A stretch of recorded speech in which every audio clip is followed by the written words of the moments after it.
this ecosystem. Whether you are setting up in the manufacturing, logistics, or services, our ready-to-use industrial spaces and supportive policies make expansion easy. Visit www.diz-ghana.com or call 055-20-40,000. Dawa Industrial Zone, where businesses thrive. When I was young, I asked my mother the secret of her vitality and health. She said, the right food, the right exercise, the right amount of sleep, and the right blood tonic. Nexcofa, the right blood tonic. Nexcofa blood tonic is fortified with iron and other essential vitamins and minerals for a strong, healthy, and active body. Nexcofa blood tonic is effective for the treatment of anemia, lack of appetite, and stressful conditions in both adults and children. Nexcofa blood tonic, the right family blood tonic. Nexcofa blood tonic is manufactured and distributed by NS Chemist Limited. This advertisement has been vetted and approved by the FDA.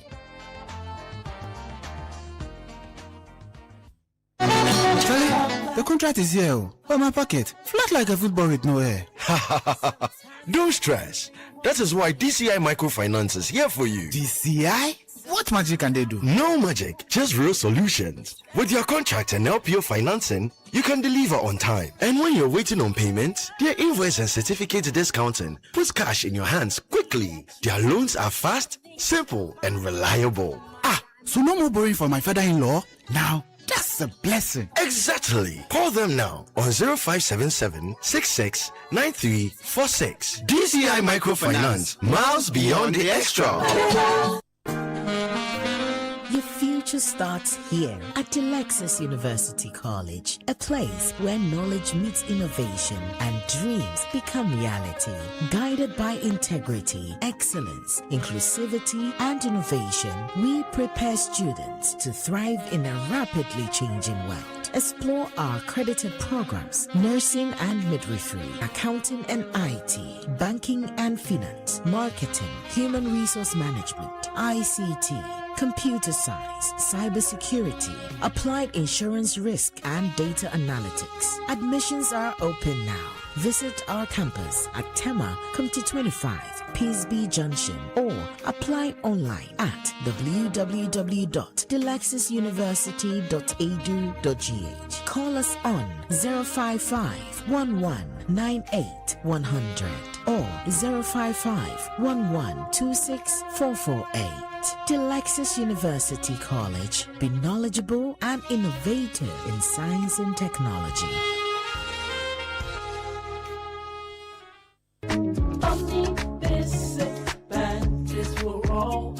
We've got what you need for your business and family.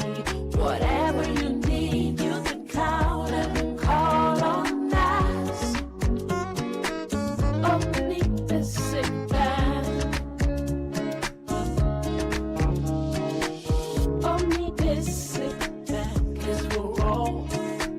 We are not just a bank. Whatever you need, you can count and call on us. Omni Basic Bank.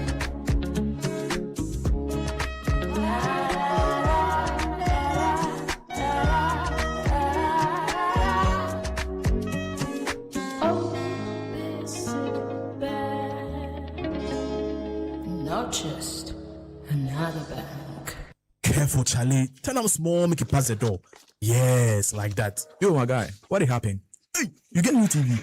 Charlie, major upgrade for the tournament season. Oh, this your TV there. The only way I go watch matches for your house. Oh. How much you buy them? I don't buy them. I win them from the Samsung Win Big promo. Hey, you make serious.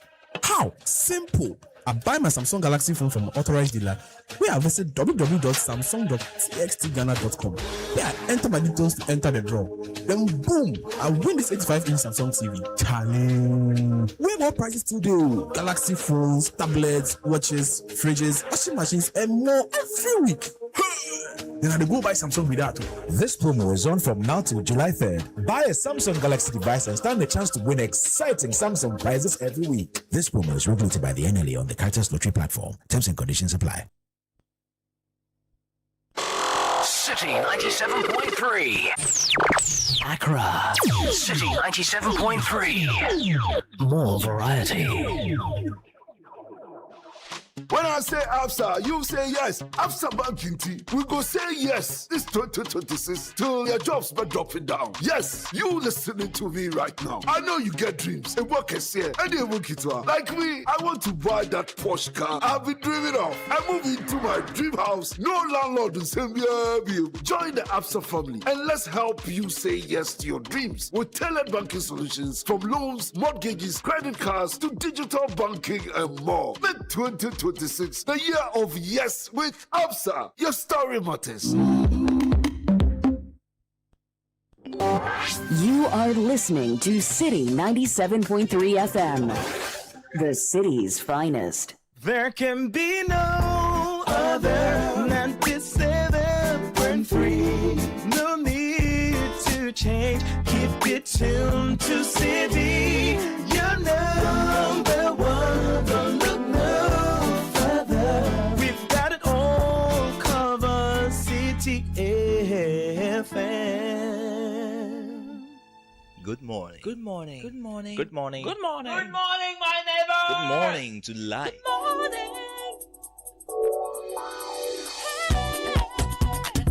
morning. Music. Talk. Inspiration. In perspective. Express yourself. Good morning, my neighbor. Citi FM, your station. It's a refreshing lifestyle. Citi FM 97.3.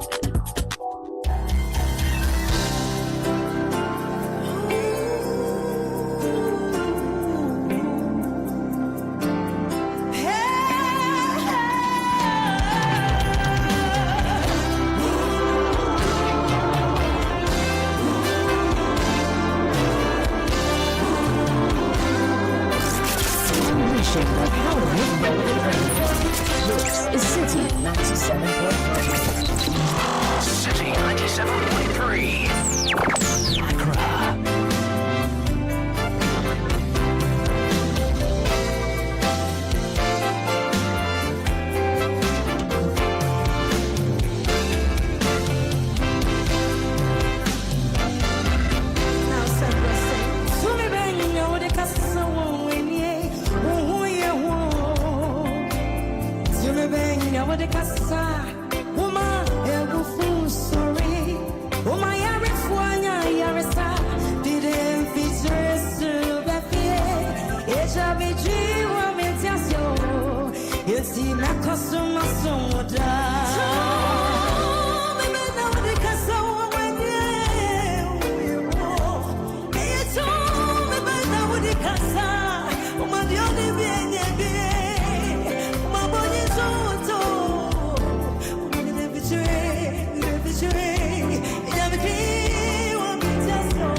Citi Breakfast Show, the city's biggest conversation.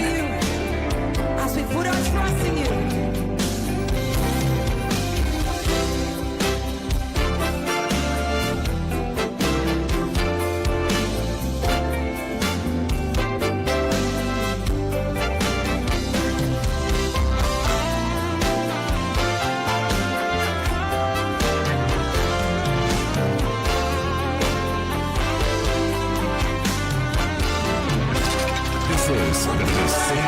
Breakfast Show.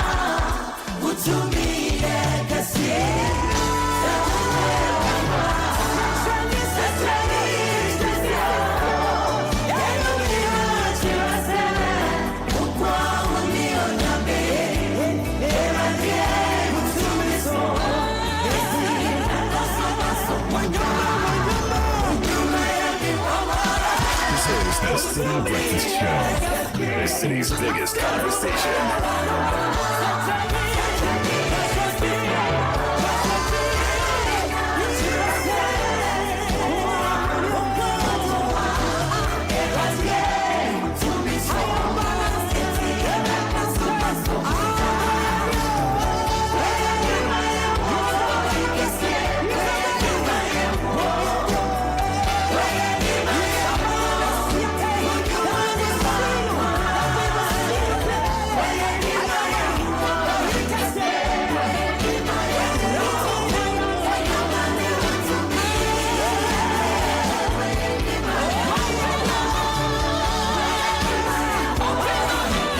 Open my eyes and let me see King of Glory.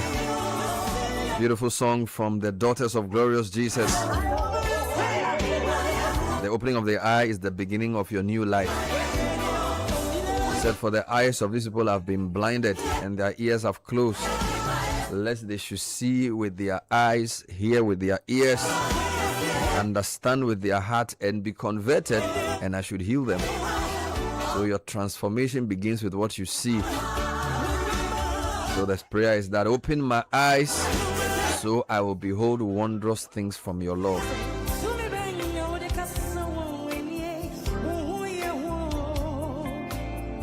And when your eyes are open, you focus not on the things which are seen, but the things which are not seen. So the question to you this morning is, what do you see?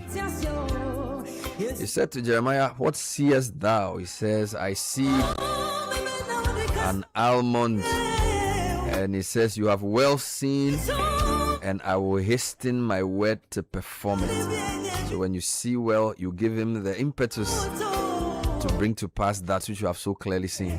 So it's a good prayer to pray. Open my eyes to see what you're doing in all of these.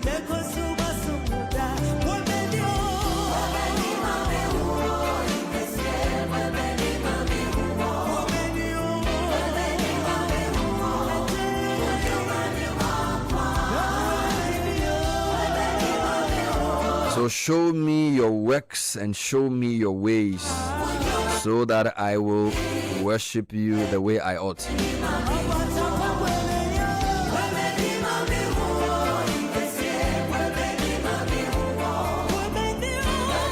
And those words we use to propel you into a morning here on the Citi Breakfast Show. We're live, 97.3 Citi FM.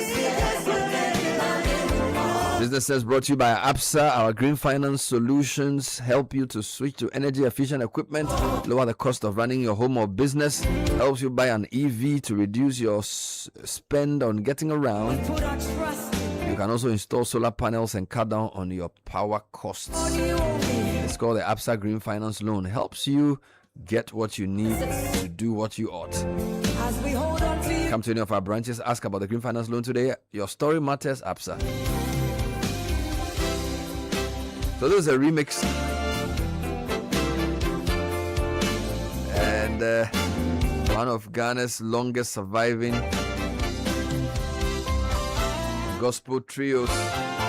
34 years ago, on June 5, 1992, a classic was born, and 34 years later, the same powerful song returns with a fresh sound, renewed spirit, and a new generation in mind.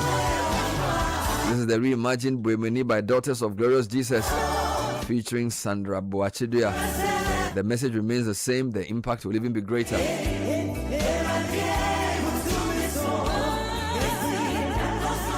So you see, two mean Ben Naudi Kasa. And the question is, by whose authority are you doing what you do? It's a very, very important question. You don't just get up and start doing things. So in law, they call it co-aranto. Who gave you the right to get up and start talking by heart? You should know. Oh, Aranto, the fact that there's a mic in front of you doesn't mean you can open your mouth and say anything.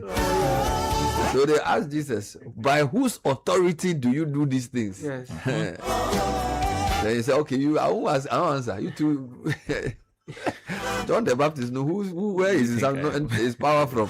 He said, we cannot tell. It means I cannot tell you. Hey!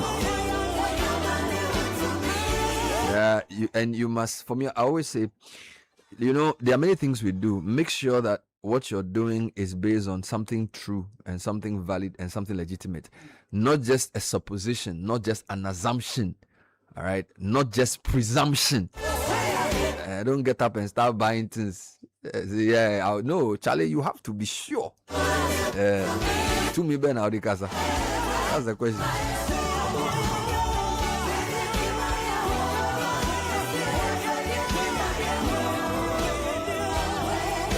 So we're going to start with the news review segment with Caleb Kudah and Samuel Attah-Mensah before the business news at 7 and sports and the rest of them. Gentlemen, good morning. Good morning.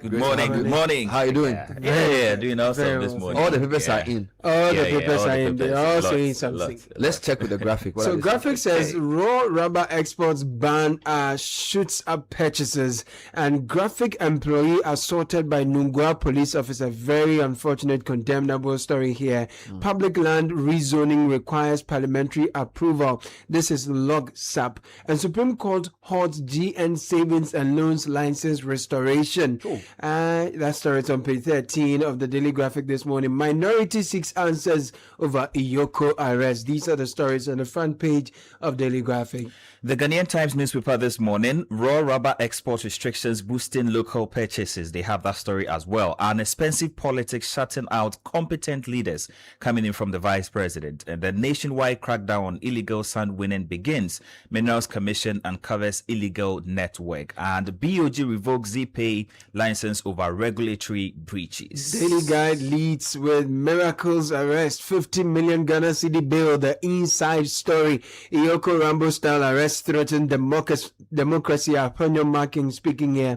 And Supreme Court holds GN Savings and Loans license restoration. Afoko seeks NPP chairmanship on unity reconciliation ticket, and Gold Board injects 8.4 million Ghana cedis to fix Galamsey hit water plants.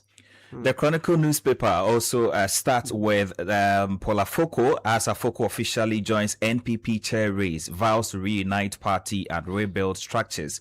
And we are told Ghana faces $37.2 billion annual infrastructure funding gap. And Gold Board pumps 8.4 million Ghana cedis into 3 Ghana Water Limited water plants. The Herald leads with US reviews how Abutrika blew elderly people's $8 million on cars and mansions. Iyoko makes miracle Abuaji's latte home viral ahead of 50 million Ghana cedi bail price freedom, and BOG cracks down on ZPay, blocks GN Savings license reinstatement. Petrol diesel prices set to rise tomorrow, and France European Union deepens security cooperation with Ghana. Okay, let me take you to the Ghanaian publisher front page, and they also captured the story where Gold Board has committed 8.4 million Ghana cedis to fix 3 water systems.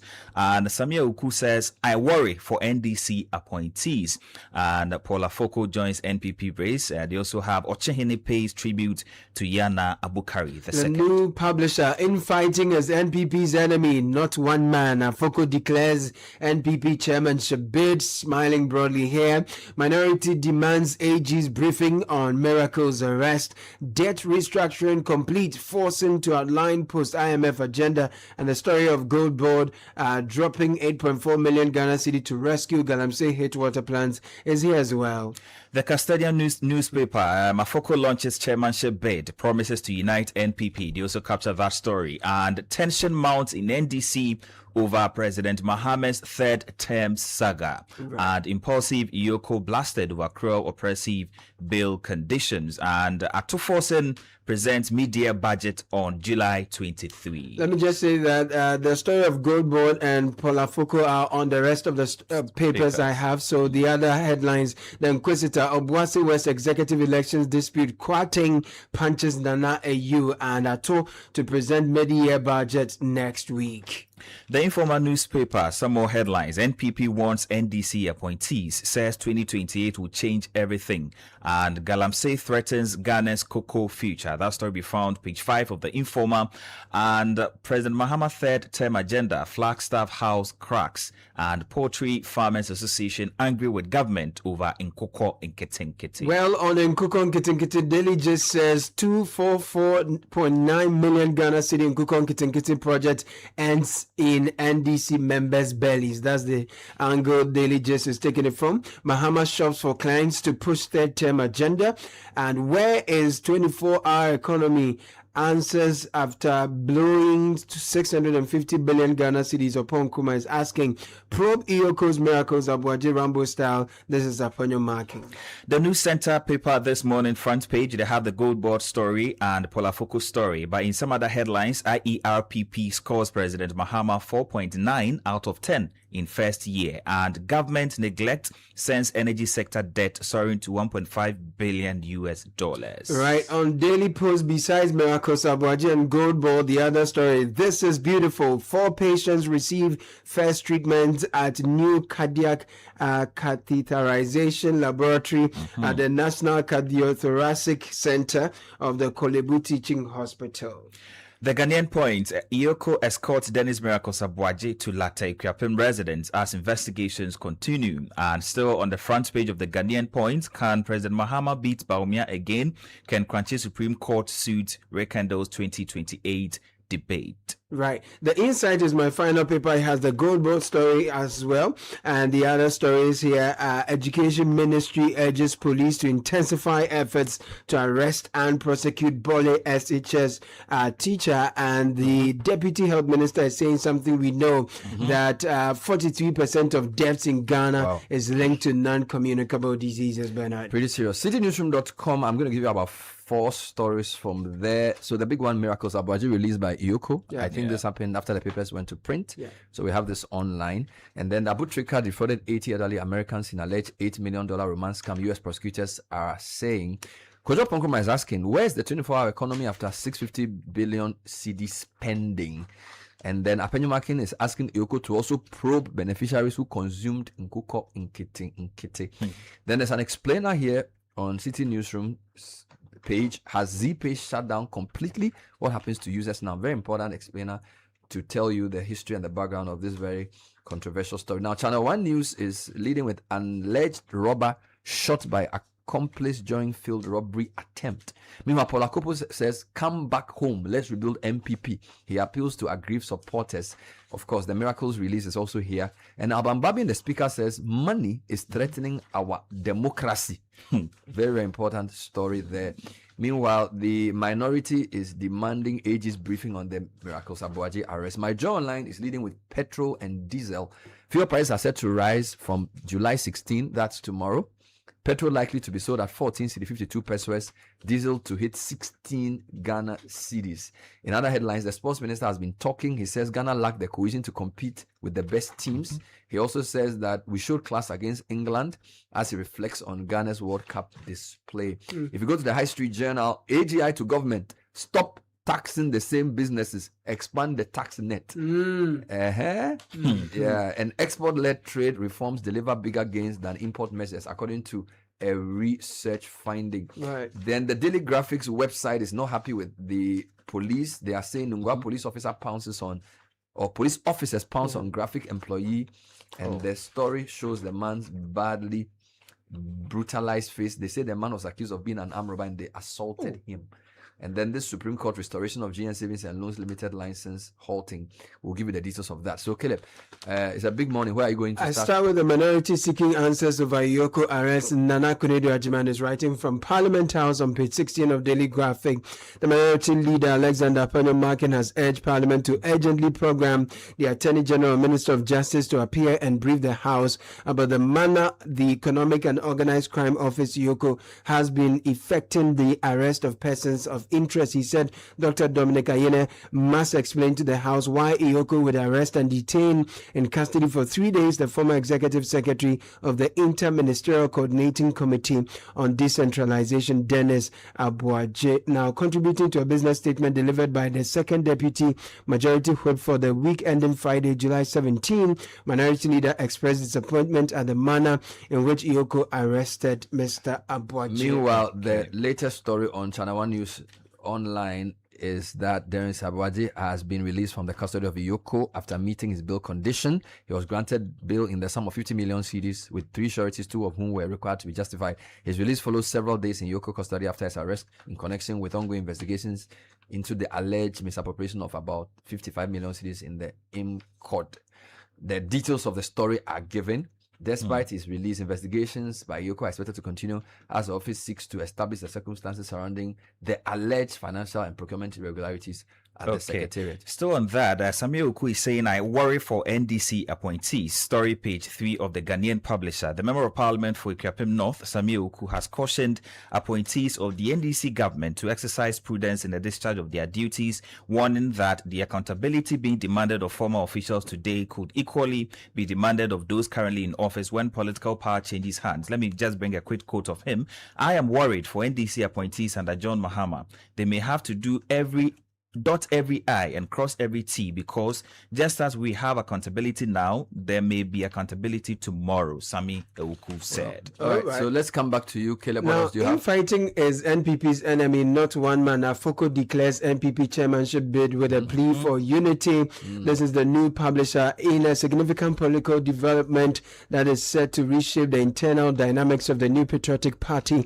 The party's former national chairman, Awentami Paul Afoko, has formally declared his intention to contest for the position of the national chairman. The declaration, made at a widely attended press conference in Accra on Tuesday, marks his return to the front line of party leadership with a clarion call for internal reconciliation and structural reorganization centered on the principle that infighting is our enemy, not one person. 2 stories on financial institutions. Yeah. So ZPay's license has been revoked by the central bank. There's an explainer on Channel One News and CitiNewsroom.com as to what this actually means. So I'll just give you a couple of headlines from there. So the decision by the BOG to revoke the dedicated electronic money issuer license ZPay Ghana Limited has become one of the biggest developments in Ghana's financial tech sector in recent days. It comes against the backdrop of legal disputes, debt recovery actions, and rigorous regulatory scrutiny surrounding one of the best-known fintech companies in the country. Indeed, it's a company we celebrated for their expansion across the continent. So the dedicated electronic money issuer license used by the BOG in April 2020 authorized ZPay to operate as the first local fintech and electronic money issuer under the Payment Systems and Services Act 987. The license allowed the company to offer services including cash in and cash out transactions, peer-to-peer transfers, big bill payments, etc. They were really doing well. Now, what happened? The BOG has redone the ZPay license to issue this electronic money with immediate effect. According to the central bank, the decision followed repeated breaches of the Payment Systems and Services Act after the company allegedly failed to maintain enough cash to fully support the electronic money held in customers' wallets. In simple terms, the regulator says the value of electronic money circulating in ZPay's platform exceeded the actual funds that should have been held in reserve to protect customers. And then the explainer then answers a number of questions. Why the tough action? Is this connected to the legal woes of the founder of the company? Has ZPay been shut down completely? And according to the explainer, not necessarily. The bank has only revoked ZPay's dedicated electronic money issuer license, but this is not the first legal action taken by the BOG against ZPay. And then there's also a big question: what next? And for existing wallet holders, agents, and merchants, the immediate concern is access to their funds. The BOG says it has established support channels to assist affected customers and has assured the public that measures are being taken to manage the transition. Now, the other story on that sector is Supreme Court has halted the restoration of GN savings and loans. Do you have that? Yes, I have that here, page 4 of the Ghanaian Publisher. The story says the Supreme Court has stayed execution of a Court of Appeal ruling that restored the operating lines of GN Savings and Loans Company Limited, pending the final determination of substantive issues before it.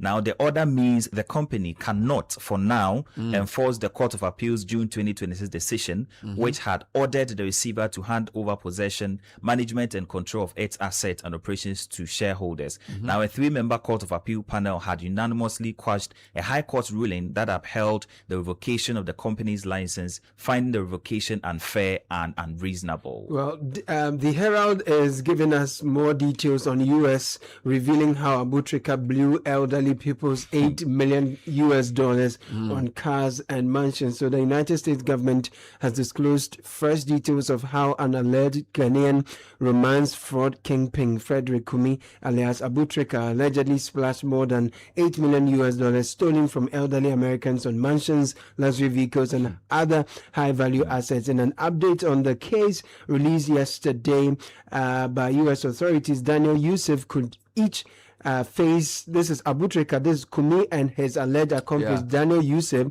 could each face up to 20 years in prison, bringing their combined potential sentence to 40 years if convicted. Now, according to court documents, Kumi, who also used the aliases Emmanuel Kojoban, Obeng, and Abutrika, and Yusuf, also known as Dentini or Slap, orchestrated an elaborate criminal enterprise that operated between April 2023 and November 2025. It says they targeted victims who were largely widows and divorcees through online dating platforms and social media before manipulating them into fraudulent romantic relationships using AI and other technological tools. Okay, so if you're interested in an update on the men's gold case, there's a story here, the Ghanaian publisher, page 7. The story says, #1 files witness statement set to continue testimony July 17. Now, the former chief executive officer of defunct Men's Gold Ghana Limited, Nana Appia-Mensah, aka #1, has filed witness statements in a case in which he is standing trial for allegedly using his company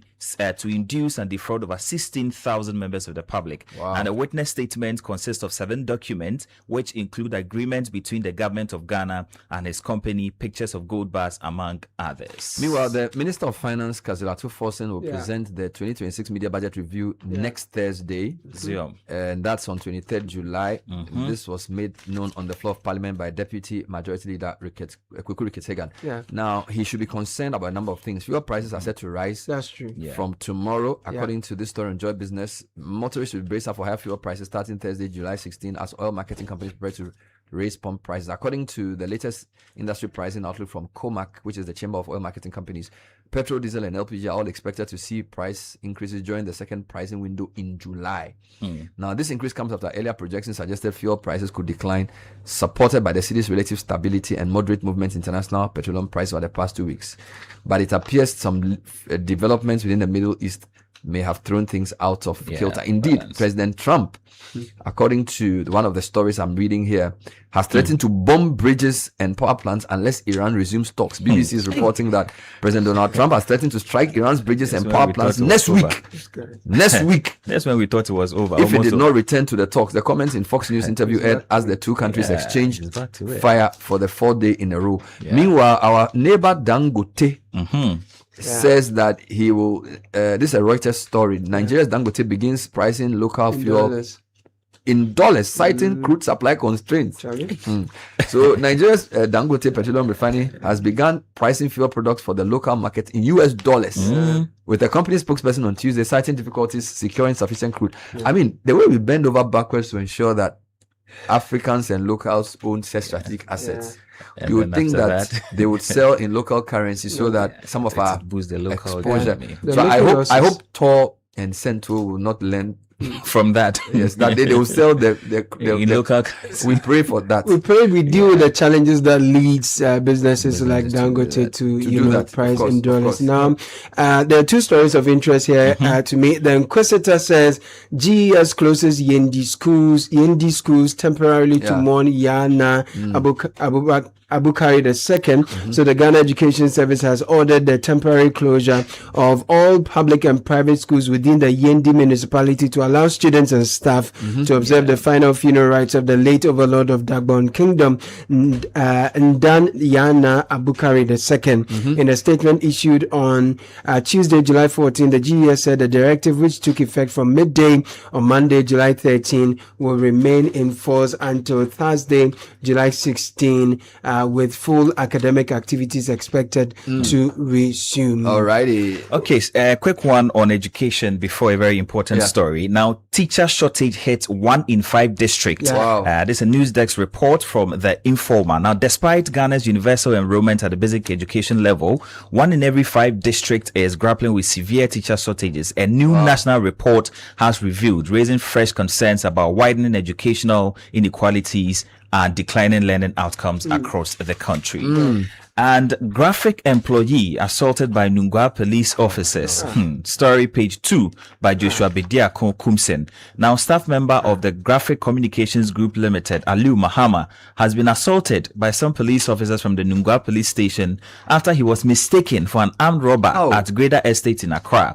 Now, Mr. Mahama, who works with the transport unit of GCGL, said the incident occurred around 10 p.m. last Monday night when he had gone out to buy kinky for his children.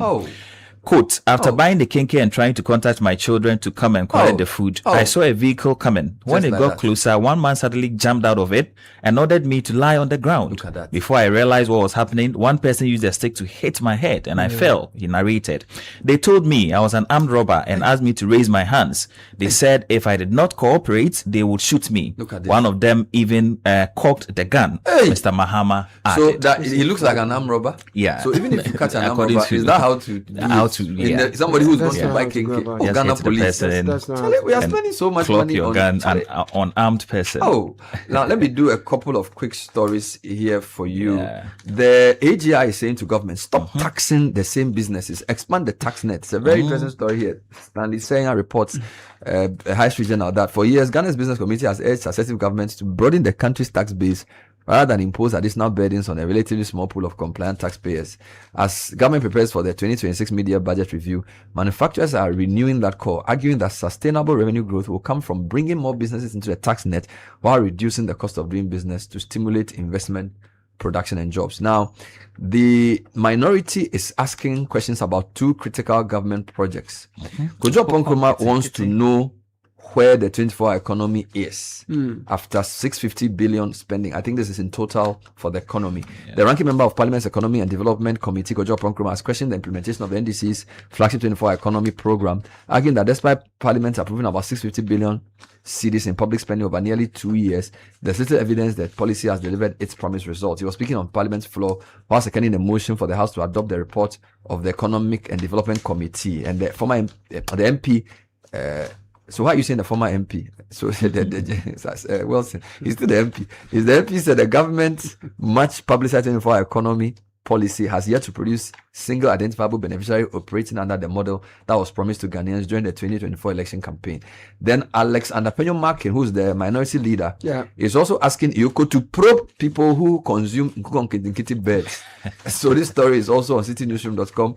So he has Andapenyo-Markin has called on the IOCO to investigate beneficiaries of the Nkukonkinkiti program who allegedly consume the birds distributed to them instead of using them for the program's intended purpose. The Futu MP argued that the birds were provided under a state-funded intervention designed to support livelihoods and boost poultry production, and therefore beneficiaries who consume them rather than rearing them should be held accountable for the misuse of public resources. Okay.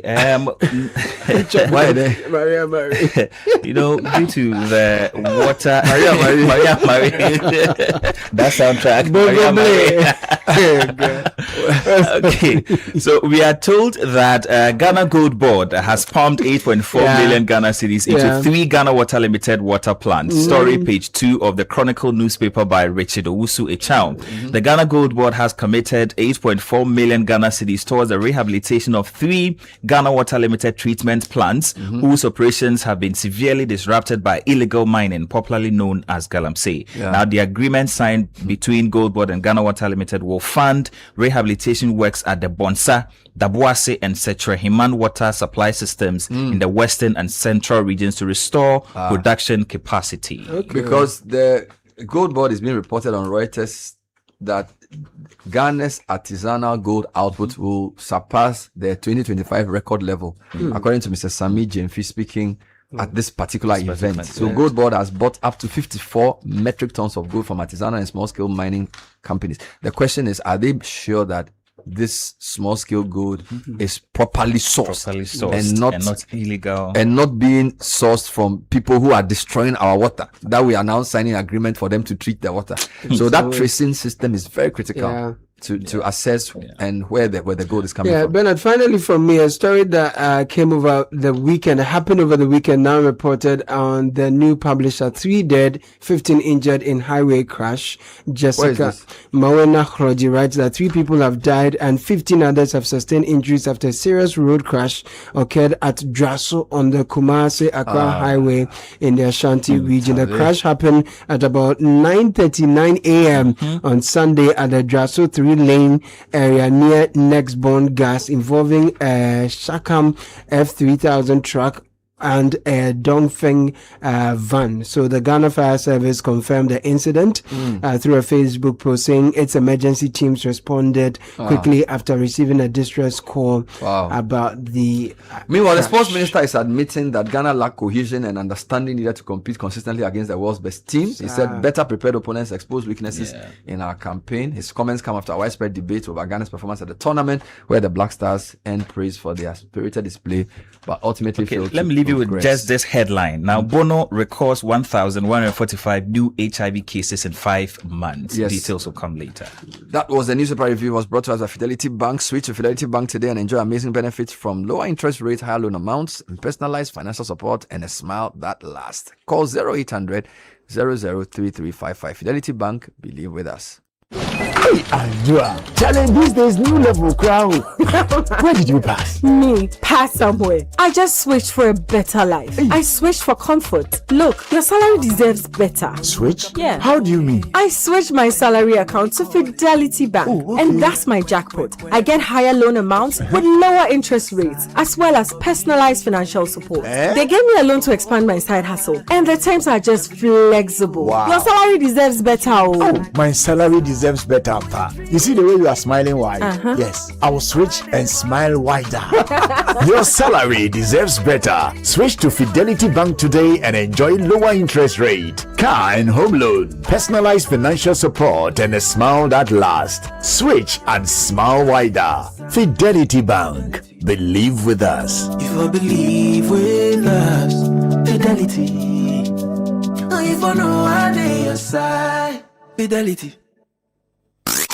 Unleashing the power of relevant radio. This is Citi 97.3. So Netele Ajaho joins us with the Citi Business News. Good morning, Netele. Good morning, and you're welcome to the breakfast edition of the Citi Business News.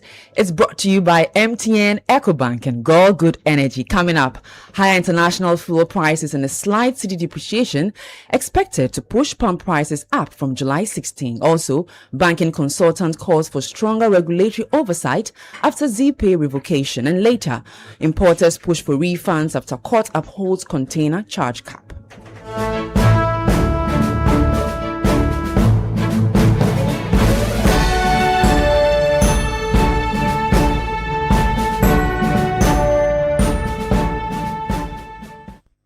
Let's settle for the details now. The Chamber of Petroleum Consumers is projecting marginal increases in petroleum prices at the pumps when the second pricing window takes effect on July 16. The projected hike is driven by high international refined petroleum product prices and a slight depreciation of the cedi against the US dollar. There's more in the following report. According to the chamber, the projected adjustment come despite global crude oil prices easing from $78 per barrel to $71 per barrel during the pricing window. However, gains in international prices for refined petroleum products offset the decline in crude oil prices, while the cedi weakened marginally by 0.56% against the US dollar over the period.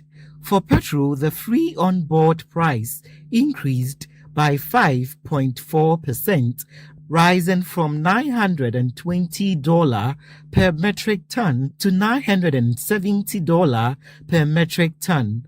COPEC expects petrol to retail between 13 cedis 15 pesos and 14 cedis 53 pesos per litre, depending on pricing decisions by individual oil marketing companies. Diesel is also expected to record an upward adjustment after its international free on board price climbed 8.57% from $896 per metric ton to $978 per metric ton. COPEC expects retail prices of diesel to range between 14 cedis 16 pesos and 15 cedis 65 pesos per litre across the market. Meanwhile, LPG prices are expected to edge lower after the international free on board prices declined marginally by 0.52% from $588 per metric ton to $545 per metric ton. COPEC projects LPG to retail between 9 cedis 47 pesos and 10 cedis 46 pesos per kilogram. Despite projecting higher prices for petrol and diesel, COPEC has urged oil marketing companies to exercise restraint in their pricing decisions and maintain pump prices where possible. Emmanuel Opong with that report. Now, ZPay Ghana Limited has lost its license to issue e-money after the Bank of Ghana cited it for multiple regulatory breaches. The development has triggered concerns from customers and players in the fintech industry. But does this mean ZPay has shut down completely? And what happens to users now? Here's an explainer. The answer is no, not yet. What the central bank has withdrawn is ZPay's license to issue electronic money. That license, granted in 2020 under the Payment Systems and Services Act, allowed the company to provide services such as cash-in and cash-out transactions, peer-to-peer transfers, bill payments, airtime top-ups, and international money transfers. According to the Bank of Ghana, the license was revoked after ZPay repeatedly failed to maintain sufficient cash to fully back the electronic money held in customers' wallets. Simply put, the regulator says there was a shortfall between the electronic money issued and the funds that should have been available to protect customers. The central bank says it directed the company to correct the situation, but the required actions were not taken. It therefore concluded that allowing ZPay to continue issuing electronic money posed a risk to customers and the wider payment system. So, what happens next? The revocation affects only ZPay's electronic money license. Whether the company can continue offering other services such as payment solutions, card services, or international remittance technology will depend on any remaining licenses it holds, ongoing court proceedings, and any further regulatory action. The license revocation also comes as ZPay faces separate legal proceedings over an alleged unpaid debt. Those matters remain before the court, and the company has maintained that this dispute is still under judicial consideration. For the customers, the immediate concern is access to their funds. The Bank of Ghana says it has put support measures in place for affected wallet holders, agents and merchants, and anyone requiring assistance has been asked to contact the central banks through its dedicated support line. That explainer was read to you by my colleague Nashi Kasiza. Meanwhile, banking consultant Dr. Richmond Etiahini has opined that the current situation with ZPay could have been avoided had the Bank of Ghana taken proactive measures. He noted that although the central bank has assured of support measures for affected persons, the regulator should have acted earlier to avert the situation. And the World Bank was seriously predicting 4.8 billion while we were making 2.5. So when this new government came with Bank of Ghana, new governor and their team, they realized that the foreign currency is being truncated somewhere. So they strengthened the system and make sure that all remittances either come to the authorized dealer banks or the central bank. Still on the matter, the Digital Chamber of Ghana says it's engaging the Bank of Ghana and industry stakeholders to ensure an orderly resolution following the central bank's decision to revoke the dedicated electronic money issuer license of ZPay Ghana Limited. In a statement issued on Tuesday, the chamber said it has been working closely with its member institutions to coordinate measures aimed at protecting affected customers, agents and merchants. According to the chamber, this is focused on minimizing operational disruptions while maintaining confidence in Ghana's digital payments ecosystem. Now, moving on, the Importers and Exporters Association of Ghana has called for the immediate refund of excess container administrative charges collected by shipping lines above the approved 720 Ghana cedi per 20-footer equivalent unit, following a High Court ruling that upheld the Ghana Shippers Authority's regulatory directive.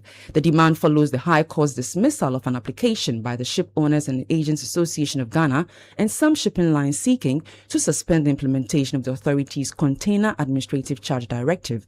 An interview, Citi Business News Executive Secretary of the Association, Samson Asaki-Awingobit, urged the authority to compel shipping lines and agents that charge above the approved rate to reimburse affected importers.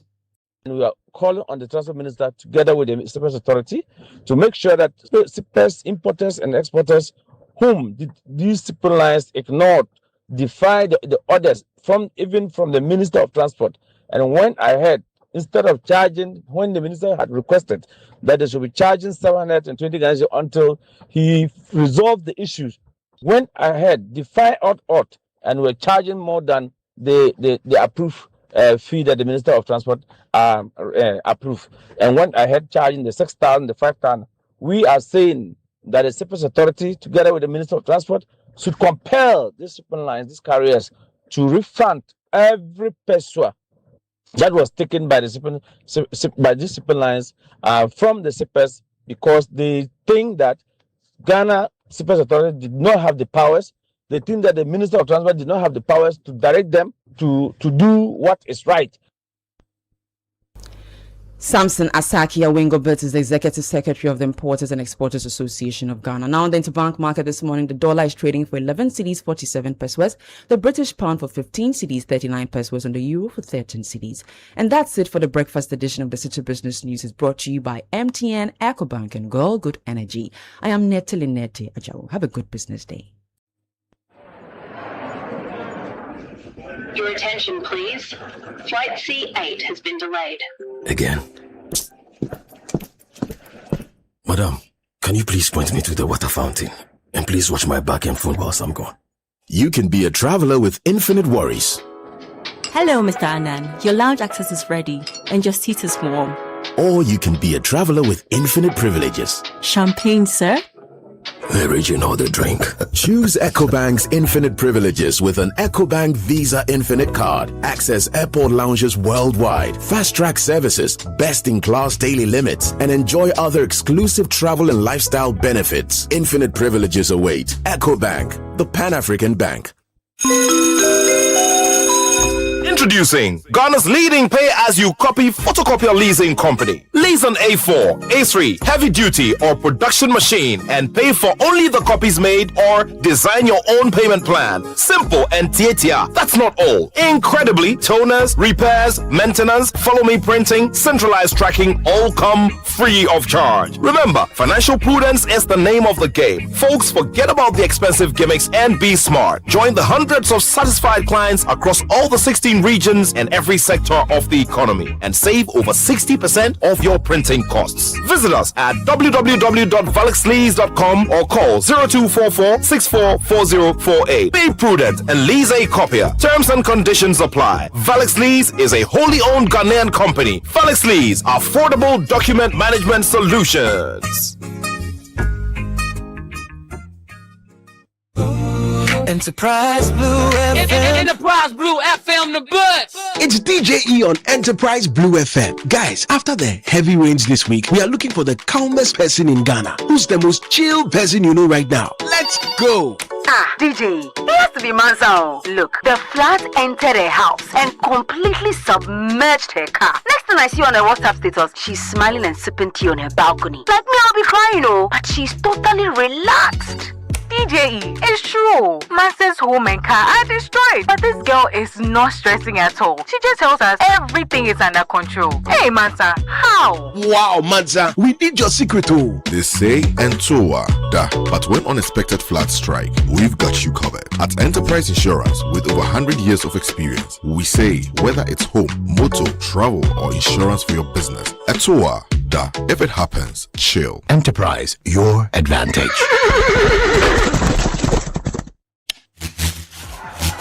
The jamming never stops. The game never stops. The productivity never stops. The music never stops. At G&J, we keep your world powered with reliable generators, solar energy, and UPS solutions, so the power never stops. Your go-to for total energy solutions, making sure you work, thrive, and live life uninterrupted. Visit our website, gjtechghana.com, or call us on 0302-689-178 or 179 or 0202-222-220. G&J, your energy partner. Unleashing the power of relevant radio. This is Citi 97.3. Nathalie Neti brought you the breakfast edition of the Citi Business News. Yes, Nathalie Neti Ajaho. That's sponsored by Grohl, EcoBank, and MTN. Gabi Affairs here will kick off. We'll bring you that shortly. If you're looking for quality fuel that gives your engine smooth performance, look no further. Gold Super XP Premium Quality gives you the correct choice when you buy regular fuel. Gold Super XP is fortified with a special additive that gives longevity to your engine, makes your engine perform to the max using minimal fuel that takes you further. So as you journey the road, look out for Grohl stations and fuel up your vehicle with quality you can trust. Grohl Super XP Ophelia Uber Feely. You know how money really moves in Ghana? Well, at EcoBank, we know it doesn't just move on payday, but every day, connecting you to the people who matter most. EcoBank provides one seamless banking experience across 34 African countries. Our digital platforms instantly connect people, businesses, and opportunities across the entire continent.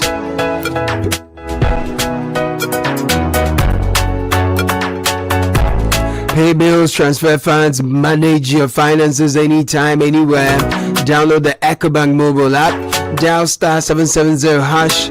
Use EcoBank online and our nationwide ATMs. EcoBank is the Pan-African bank. MTN just brought the prices down and the speeds are up on MTN Fiber for home, and your whole household is about to feel it. Movie nights that don't buffer, school assignments that submit on time, work calls that don't drop, and your side hustle running smooth in the background. 3 unlimited speed tiers on amazing network. 3 unlimited speed tiers, 1 amazing network. 100 megabytes per second for $299, 300 megabytes per second for $444, 500 megabytes per second for $999 Ghana cedis, all per month. So pick what fits your home. No data caps, no slowdowns, just fiber built for real life. MTN Fiber for home, your speed, your home, your choice only. MTN everywhere you go. The recent floods left many families counting losses, damaged homes, flooded vehicles, disrupted businesses, you name it. But for Mansa, while the damages were real, there was one less thing to worry about. She had the right insurance cover with Enterprise Insurance. They say Entoada, but Enterprise Insurance is changing the narrative. We say Atoada. If it happens, chill, because we've got you covered. Don't wait for the unexpected to catch you off guard. Secure your home, your car, and travel and business today with our innovative insurance solutions. Enterprise Insurance, your advantage. Gabby is here in solar panel shining bright. Le Monsieur François à la Gobec. Yeah, and kickoff is brought to you by Lachelle. If you're ready to power up your finances, Unlock your path to financial freedom. Lesharo Fixed Deposit Solution is tailored just for you. With Lesharo Fixed Deposit Solution, you're making your money work for you. Join the investment revolution with our fixed deposit solution. Take charge of your financial future. Call us now, 0302208333. Invest wisely. Invest with Lesharo. Lesharo, let's improve life.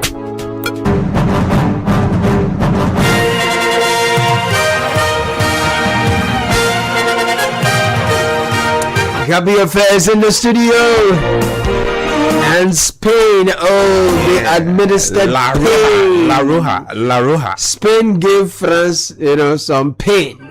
And it was raw pains this morning. So they allow the French people to heal. Oh, they cannot heal so quickly. At least they need this morning to heal. Not so fast. Because they have a game. They still have a game to play. They cannot heal that fast. And my man Odum is also feeling the pains. He really wanted. Odum wanted Spain to win, or he predicted France. No, he wanted a win for the French. Okay. You are the one. And Ajita, who? Yeah, you also wanted a win for the French, didn't you? But so Spain came up really strongly. Yeah, gave the French no space at all to maneuver. Yeah. So Spain were in total control right from. I think after the penalty came in. They took charge of the game, and when you look at what France were doing, they weren't playing as a team. They were hoping to rely on individual brilliance. So the likes of Kylian Mbappe, Ousmane Dembele, Bradley Barcola, who disappointed, later got yanked off by the coach in Deschamps. And then Deschamps himself actually started this self-destruction on the pitch, I think. How? Because he stuck with a certain starting 11 throughout the group stage to where they had got into in the midfield. And then he went ahead to bench Manu Kone and starting Aurelien Tchouameni in the midfield too. Instead of, I thought that he would have gone with a midfield 3, either play Tchouameni and Manu Kone together with Adrien Rabiot in that midfield, because the Spanish team have got Rodri, right, who is a metronome, very good with the ball, can detect the momentum of the game, can decide when the Spanish team would be hitting teams on the break, or can decide that, okay, they sit deep and start to play. And one thing Spain have done at this year's tournament that a lot of people are not talking about is that they know how to stifle attacking teams, right? And by doing so, it's not like they're sitting deep or having a low block shape. What they do is that they pass the ball around very good and effectively, and they have players running into spaces. And then when you think that, nothing is going to come out of those passes, you find them in the box. Them into goals. A perfect example is the second goal from Pedro Porro. Go and look at it again. It started from the goalkeeper. Right. When they got to the box, Alex Biner took a shot, a ricochet of somebody, and they started possession again, just around the D of the France box. And then they took the ball to the right side. A quick passes between Porro and I think Yamal, and then it was Porro and then Dani Olmo, and then that resulted in the goal. So look, I think it was, you'd want to give credit to Luis de la Fuente, and a lot of people ask you how much credit. A lot of people are not talking about this win. A lot of people are not talking about him at this year's World Cup, but he knows this crop of players very well. And you see, we've sat here and spoken about how we need to allow coaches to work. Start from, go through the ranks. Spain are doing that brilliantly with Luis de la Fuente. He was with the under-19, won there, was promoted to the under-21, he won there, and then he took charge of the senior national team. So a merit-based progression and the relationship built with the players over time. Yes, and you can look at it, the players that he's working with now in the Spanish national team. They probably grew with him from the under-19, right? And look, they are what they think they are as a national team. In fact, the stat says that in the last 5 meetings, they've got the better of this French national team. Before this game, they had met in the Euros 2024 final. They beat France by 2-1, and then they met again in the Nations League just last year. They beat France again by 5-4, and so they know how to beat this French team. So it's good for Luis de la Fuente. What it means for Spain after beating France is that they have made their second appearance at the World Cup finals. The last time they did so was in 2010. Wow. And in that period, they won that final against the Dutch, beating them around goals to 0. Super. And they've done it again. Now they are waiting the winner of Argentina, England. Yeah, but it was a really good game. I like the tactical variations from the two managers on display. You could see evidently that one would reign supreme. And it's not like France were not good. France were good, but I thought that they didn't play as a team yesterday. Okay. It was Spain rather playing as a team, and they But deserved the lead. Mbappe mentioned that they messed up the 3-2 press against Spain. Yeah. How big a factor was that? What really went wrong with France's pressing and the build-up? Yeah, everything actually went wrong, because what Spain was doing is that as soon as they lost the ball, they don't allow France that breathing space. They quickly recover. And it's not just one player doing it. You find players doubling on either Mbappe or Ousmane Dembele. And they had to do that from the start of the whistle to the end. Right? So it just didn't work out. And they kept on doing the same France didn't get a chance to put one ball behind it. Good. And I like that you've mentioned that star, because before the start of the tournament, France were tagged as the best attacking team. Yeah. At this year's tournament. I recall you said the best attacking versus the best defensive team. Yeah. And let me add the stats to it. At this tournament, they've scored 16 goals. 16 goals. Yes, they are topping that chart in terms of the teams that have scored the most goals at this year's tournament. But yesterday's game saw no goal at all for them. With Mbappe scoring 8 out of the 16 goals that they scored at the tournament. And you know what happened against Spain in the first half? They managed 0 shots. The XG said it. The XG, they were recording their lowest XG ever at the tournament. They did 0.04 against that of Spain's 1.91, I think. Wow. So look, massive credit to what Spain did yesterday to understand. And they didn't fear this France attacking four in Desiree Doué, or whether it was Bakola playing, Mbappe, Dembele, Olise. Olise struggled yesterday to the extent that Deschamps had to then speak to them and swap positions. So Olise had to move and play through the middle and allow Dembele to go to the right.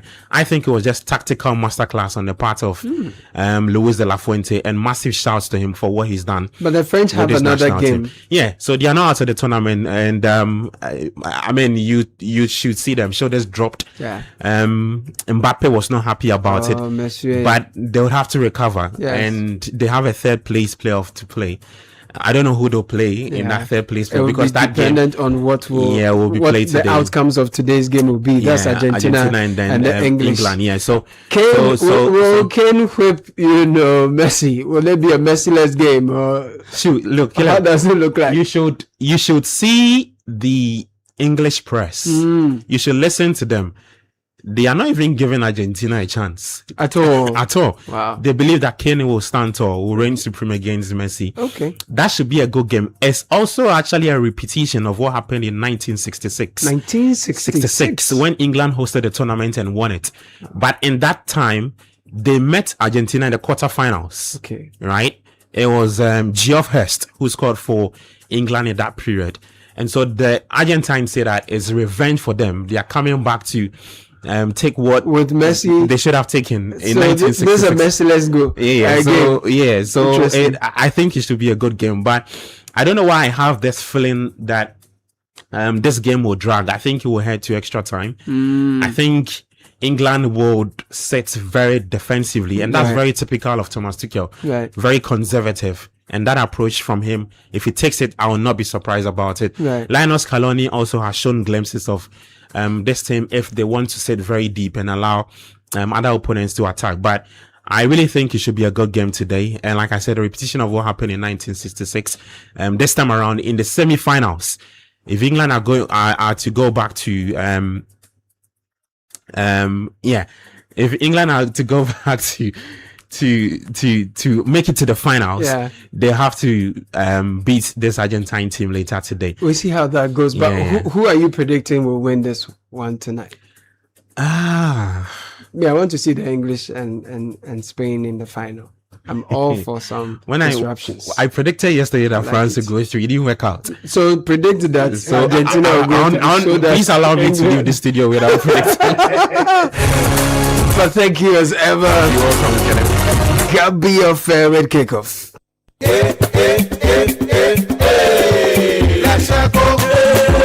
Let's go.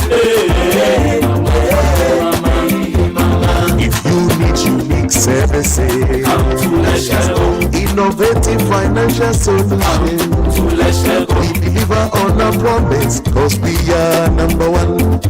Let's share go, we improve your life. Let's share go, hey, let's share go, hey, let's share go, hey, mama, hey mama, hey mama. Even when you're stuck with nothing, come to let's share go. No matter your situation, come to let's share go.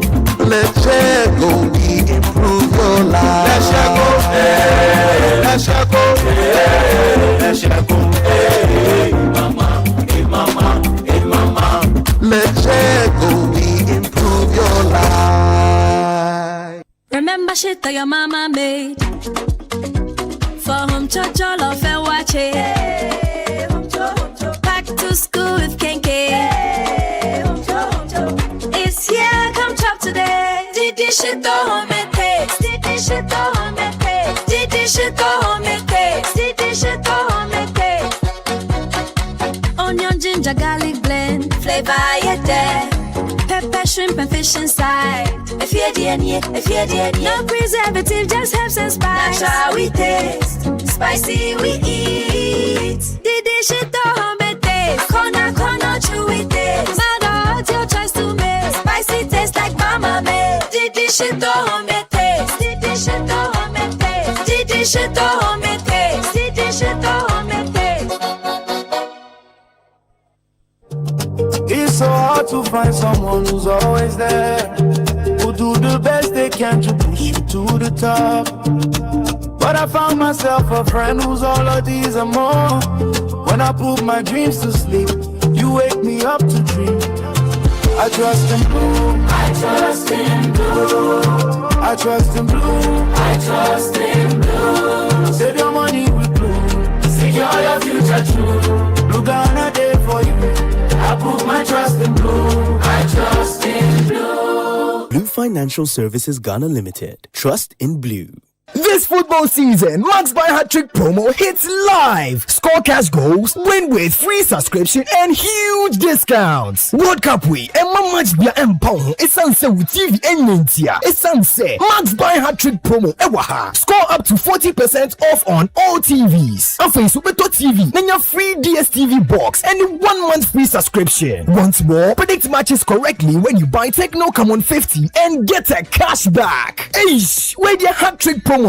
Pure enjoyment and massive savings. Enjoy the big games and save big. Promo way cost from 8 June equity 20th July. Fraying it was 0544 019 552. Max Buy a year hat-trick promo. A year hat-trick promo. Hey. This football season, Star Oil and Point Africa, they give you double. Every Monday and Tuesday, fuel up at Star Oil and get 2 times your bonus points. That's right, double points when you buy quality and affordable fuel from Star Oil. Now, fuel the game for Point Beji. From 1st June to 19th July, collect and redeem points in the Point Africa app for amazing rewards, including fuel vouchers, flat screen TVs, PlayStation, Bluetooth speakers, blenders, and food deals. First come, first serve. Tell it, don't just pay. Get points.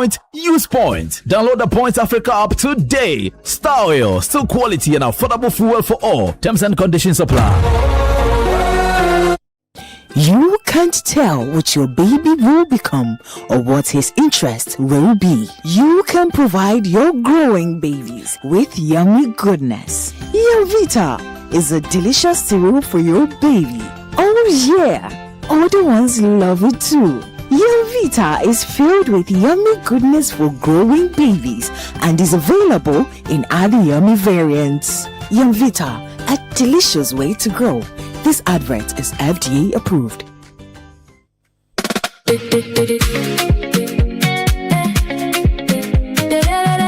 king was born today.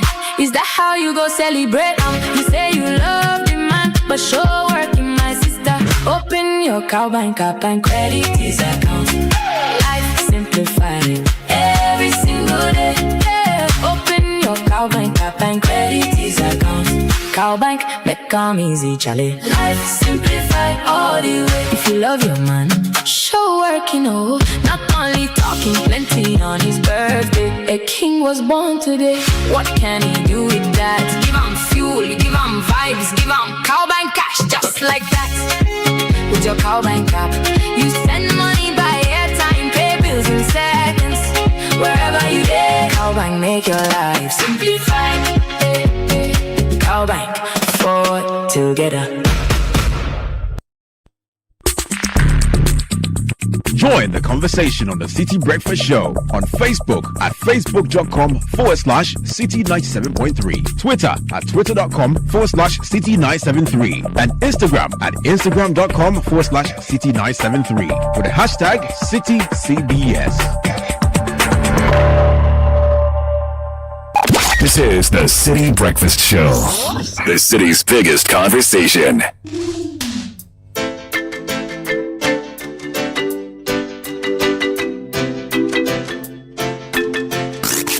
Unleashing the power of relevant radio. This is Citi 97.3.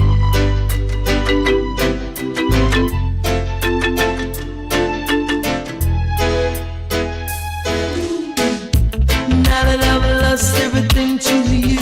Citi 97.3. Kakra. My heart to leave.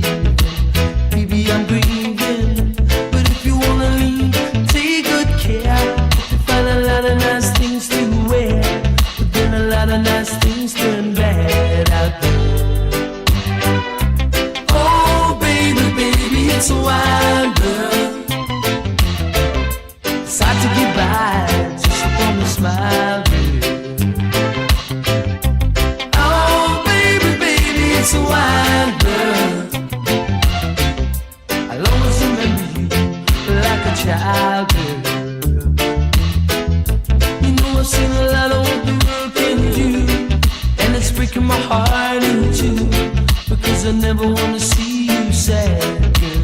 Don't be a bad girl, but if you wanna leave, take good care. You find a lot of nice friends out there, but just remember there's a lot of bad girls. This is the Citi Breakfast Show. Oh baby, baby, it's a wild world. It's hard to get by just upon a smile, girl. Oh baby, baby, it's a wild world. I'll always remember you like a child, girl.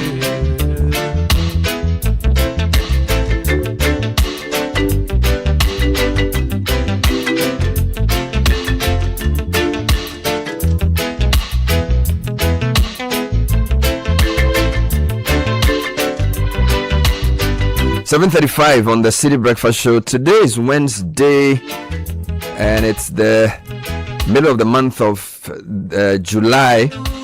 Couple of birthdays coming through. Happy birthday to Ma Bena, popularly known as Amivi Mami. Wishing you a wonderful birthday from David Sakite. Happy birthday to Mary Ochri Mensah of CPF Church and head of Royals of Christ Nursery School, Akwabenya from Deaconess Juliana or Marinyaku.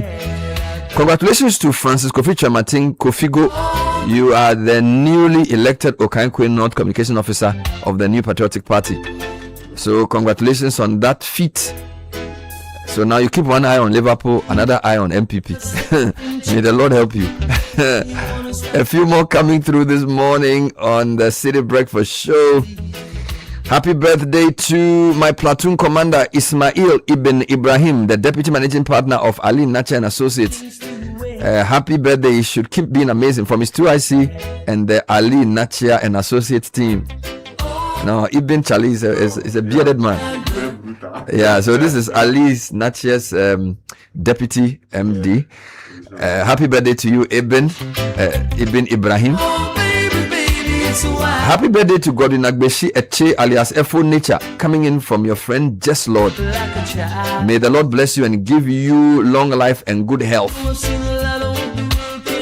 Happy 17th birthday to our dearest Aseye Tokonu. Today, 15 July, we celebrate one of God's most precious gifts. Happy 17th birthday, our beloved daughter and sister, watching you grow into the beautiful, intelligent, and compassionate young lady you've become today. Has been one of our greatest joys as a grade 12 student at Tema International School. You continue to make us proud, not only through your achievements, but the wonderful person you're becoming. As you step into this new chapter, may God be with you. Happy 17th from Mommy, Daddy, KK, and Clenham to Aseye Tokonu. A happy birthday to Yelisong Camprienya of June, or is it Jane Montessori, coming in from your dad, your mom, and from Pupielo and all your siblings. Happy birthday to Mrs. Mary Autry Mensah of CPF Church and the head of the Royals of Christ Nursery School at Kwabinya. I think I read this already from Juliana or Marinyako. Today I celebrate Jennifer Awolaje Dede Efia Ofoi, an incredible woman whose kindness, intelligence, and determination continue to inspire us every day. As you mark another beautiful year of your life, I pray that the Lord grants you good health, endless joy, divine favor, and the wisdom to excel in every area of your life. Coming in from Big Adams. I think we're done here now. I have one more to do. Please go ahead. Yes, so happy birthday to Matthias Edu Asamoah. He's an accountant at the Ghana School of Law. Today is his birthday, and all his colleagues are celebrating him. Matthias, have a happy birthday. All right, to Cynthia Educhumwa Frimpong, Elea's sister Amma, a mind-blowing moment to celebrate a woman who stands as a mother, a friend, and our cook. The night market at the University of Ghana, any students will never forget your fried yam and your toppings. God bless you, from Alex. The Amavi one, did you do? Yeah, I mean, yes, I think I did it.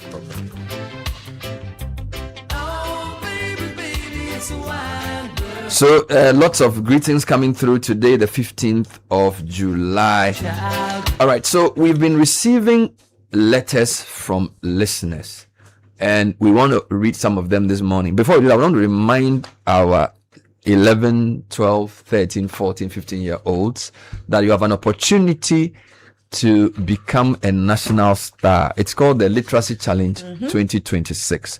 We have three main parts. Part one, write an essay, at least 600 words. You are advising the Minister for Education. He's called Haruna Idrisu.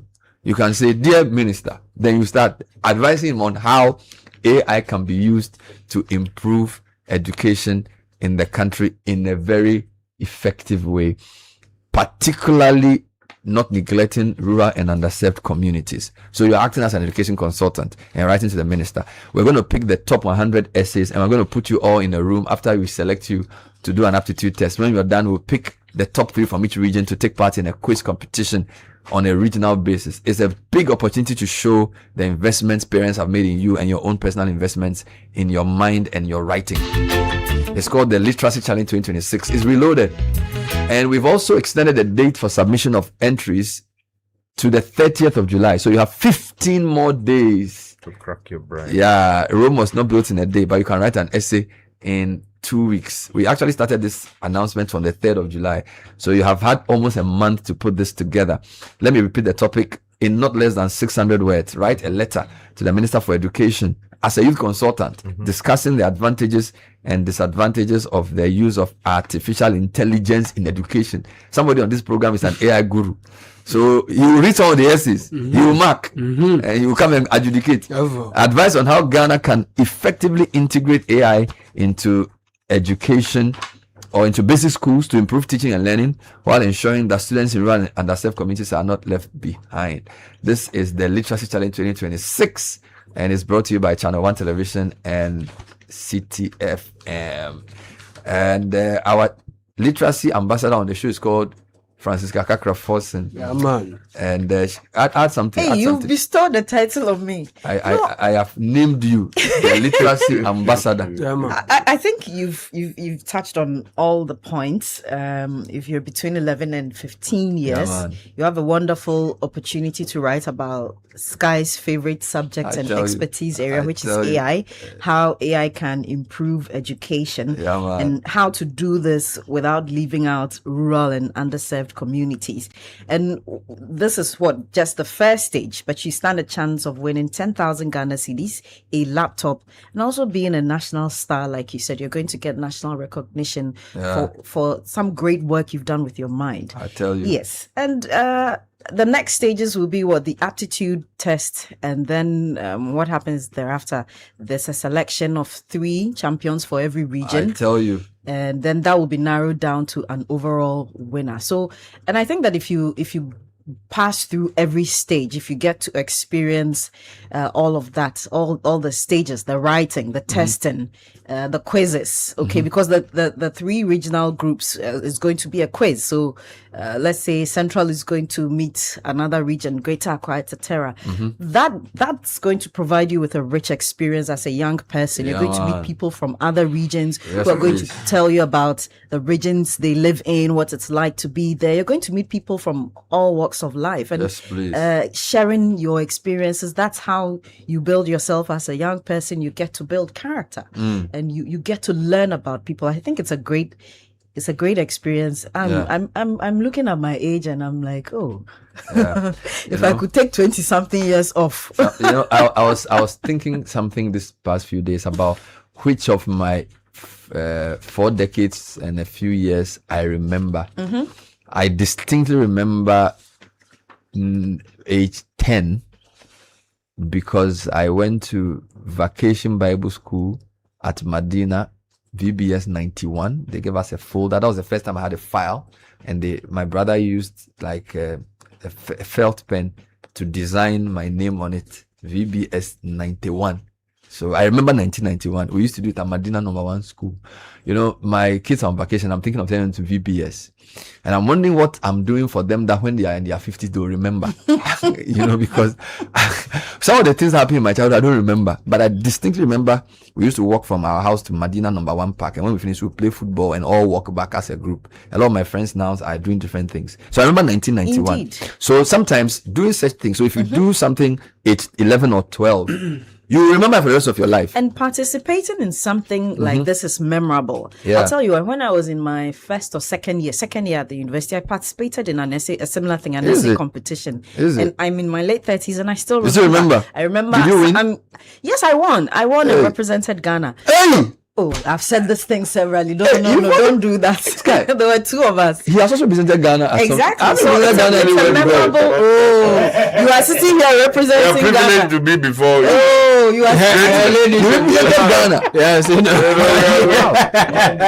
humbled by So you won the essay competition. You represented Ghana internationally. I know what your name. What year was this?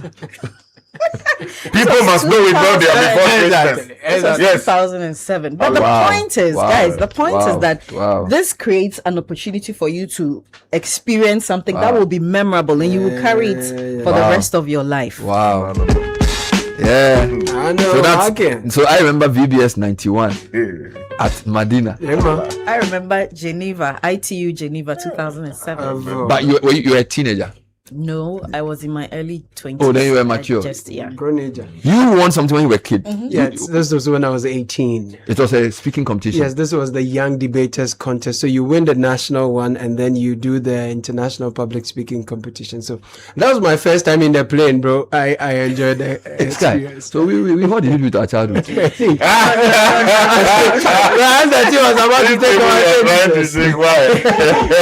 No, you see, some moments come early, some moments come later in life. Sky, if he starts talking about his experience, we are talking about as children. We are talking about as children, not as adults. We are talking about as children. Yeah. Anyway, the Literacy Challenge is sponsored by Prospectus Ghana. Prospectus Ghana make your entry to senior high school very easy because they put everything together. And you can get it at one shop. There's also SIC Insurance and Advocate Publishing. And for the first time in a long time, students have written the BEC. And when their results come, they will choose based on their grades. Yeah. Nice. I think that's a wise thing to do. Exactly. Right? I mean, we articulated that position that it did not make sense that you apply to a school and then when your results are not allowed, absent your result. It will reduce the pressure of the process where you get a grade and you have to be sent to school number 2. So now if you get maybe 7 ones or 6 ones or whatever, aggregate whatever, maybe the school should also publish their cutoff points and make it public.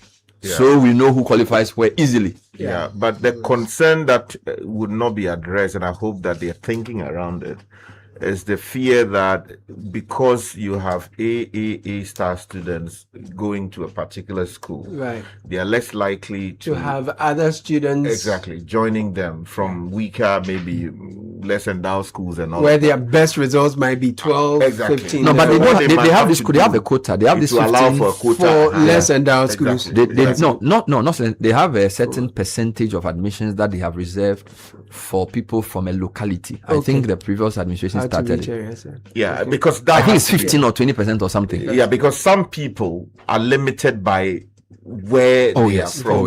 And then when they come to proper schools, they blossom. I'll tell you something. When I was in SHS, in my school, those I used to do 12 subjects. So in pre-sec, usually the science classes, they are usually 12 ones or 11 ones. All right. Then in the general arts, it's 11 ones and 10 ones and maybe 9 ones. Okay. But there's a guy who got 8 ones. He went to what is called a Saito. But he was one of the best math students by the time we finished. That's right. You get it? So because his 8 ones was it was like a bit below. Because I got 10 ones. And a couple of guys who got 11 ones. And a lot of people got 10 ones and 9. This 8 ones guy, by the time we reached Form 2, it was like, he was even teaching some people maths. But he went to a Saito. And there were guys from some communities I'd never heard of when I went to the school. So some guy from Samreboy, Western region. Opoku Ambrose. Right. Then there's another guy from some school in Takra, Frederica Jobia. Then Raymond Kojoisian from SDA Amakum. You know, because you are a Accra boy. Then there was Kojo Blackus. He went to school in Kojo Black. Where was he from? He's from the mining community, Prestia. And almost all the guys in the class were either head prefect or something from their former school. Right. That's one thing being a school like that. Yeah. But you had people from different localities. You know, there were guys from Kofori, guys from Ho. There was a guy, Makafui Ameji. He went to this school in Denu. It's Paco. It's Amazing Love. Amazing Love. He was the best JSS student from Volta. And he came to do science. He's now a big time contractor. So what it does is when you enter secondary school and you see people from different parts of the country, it opens you up to. There are a lot of people from Kumasi. My roommate went to University Primary in Kumasi. You know, there are a lot of people from Kumasi in my class as well, and then a couple of guys from Tema, and then where else?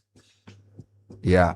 So SHS is good. So this new formula is good. I want you to touch on something brief before I read the letters. Yesterday you were saying that the government said they had banned graduations of all kinds, and that directive a bit confusing because I thought it was for public schools, but then I saw a district assembly writing to say that even private schools should not do graduation, and I thought that was odd.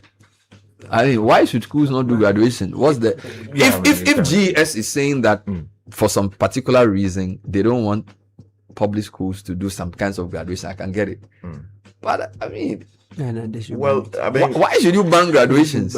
With the greatest respect, I disagree with your finding it odd. No, maybe read. Should I read the statement for you? No, read the original letter and then the district one. Because I think the district one took it a bit far. So the earlier one was about the very lavish nature of the celebrations we saw in videos that were widely circulated. This subsequent one attempts to deal with what is another leg of the problem, where even KGs, kids of what, 2 years old? No, not 2. They are 6. From Montessori to Kakra, they are doing graduation. They are doing graduation. Wearing. And all of these things are a drain on the pockets of parents. Read the thing and so ban on graduation ceremonies for KG and primary 6 JHS 3 pupils. I have the honor to convey directive from the Ghana Education Service Headquarters, Regional Education Directorate, regarding the organization of graduation ceremonies in basic schools. It has come to the notice of management that some public and private schools have instituted elaborate graduation ceremonies for kindergartens, primary 6 and junior high school pupils. These ceremonies often involve expensive gowns, photo shoots, parties, and fees that place undue financial burden on parents or guardians. In view of the above, Management has placed an immediate ban on graduation ceremonies for all KG, Primary 6 and JHS pupils in both public and private basic schools within the Gomua West District. Head teachers and proprietors are to ensure strict compliance and communicate this directive to all staff, PT executives, and parents. Management counts on your cooperation to ensure that education remains accessible and affordable for all. Signed, Kwame Yabua, Acting District Director of Education, Gomua West. There's another one that I've put on the platform, signed by Hajia Katumi Nantogma, who is the Director of Education for Greater Accra. And I wanted you to read that as well. Right. Because what you read was for a district. I want to see the regional one. Immediate suspension of planned graduation ceremonies. The attention of the Regional Education Directorate has been drawn on planned graduation ceremonies being organized by the management of some schools within the Greater Accra region. You are hereby reminded that the Ministry of Education has placed a total ban on graduation ceremonies, prom nights, leaver celebrations, and related activities involving pupils and students of pre-tertiary educational institutions, both public and private. This policy is intended to promote discipline, equity, child protection, while preventing undue financial burden on parents and guardians. Have we come to complain? In view of the foregoing, you are hereby directed to immediately suspend and discontinue all preparations and activities related to the aforementioned events. Consequently, no proprietor, proprietors, representative, teacher, parent association, school management committee, or any other stakeholder shall organize, sponsor, facilitate, or permit the organization of such activities under the auspices of the school until further notice. You are further directed to 1. Immediately communicate the suspension of such activities to parents, pupils, students, staff, and all stakeholders. Including journalists. 2. Remove and withdraw all publicity materials, posters, and announcements related to such activities. Number 3, submit a report to the regional director confirming compliance with this directive by Wednesday, 8th July 2026. Please note that failure to comply with this directive shall attract the appropriate administrative sanctions in accordance with GES regulations. Thank you. Signed, Hajia Katumi Natogma Attah-Mensah, Director of Education, Greater Accra. Tall. Guys, this is more serious. I think that this is an overreach. With the greatest of respect, it's like killing an ant with a sledgehammer. We have noticed a problem. You articulated a problem very well, that some parents and guardians were going overboard in celebrating people, even writing exams and not even passing. So students were being given cars and given expensive gifts by some misguided parents to show off. And those things were streaming on social media. All right. Now, has the GES caused an investigation to find out the extent of the problem? There are over 700 schools in Ghana. We've seen maybe a dozen social media posts. That's number 1. Now, does that give enough grounds to occasion a complete ban on all types of graduations? Number 2, the statement they put out itself categorizes the specific things. You have graduation ceremony, you have a prom night, you have leaver celebration and related activity. Now, not all of them are inimical. I was at a graduation ceremony on Saturday at my children's school. Pastor Wengam came to give the speech there. They gave awards for both academic, sports, behavior, and external competitions won. It was a very orderly event, right? Students performed poetry, some did drama, and all kinds of things. It was a rich experience. Now, what is the basis for banning this? According to this policy letter, promote discipline, equity, child protection, Come on. But you see, Caleb, we have to think through things and solve problems that exist in the right way. There's still the speech and prize giving day, no? Are you telling me that a speech and prize giving day has suddenly become bad because... No, it does those. But it's different from the graduation. No? This is graduation. It's different from graduation. Who told you? There's speech and prize giving day. And then there's graduation the event I went to.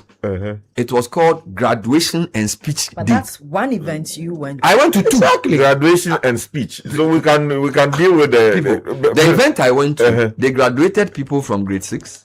They graduated people who did grade 9. Wow. And those who are in grade 11. Wow. I mean, in fact, the week before, I had gone to a graduation of a preschool. Oh, Charlie. Yes. Charlie, it's an abuse of our resources.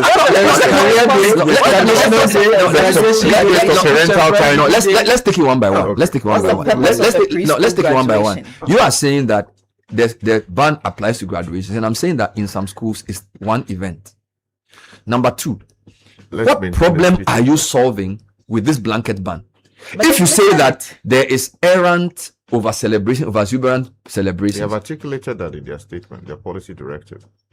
They said they said it clearly. Let me read it. But okay, wait. They said the attention of GS has been drawn on planned graduation ceremonies being organized by management of some schools within the Greater Accra region. What's the crime there? You are hereby reminded that the Ministry of Education has placed a total ban. There's no crime. They just went straight. No, they are not talking about crime. You are saying the first paragraph. The last sentence of the first paragraph. Let's read together. The attention of Regional Education Director has been drawn on planned graduation ceremonies has been drawn to. So I'm reading what they wrote there. Okay, fine. The attention of Regional Directorate has been drawn. If the grammar is right, it's not right.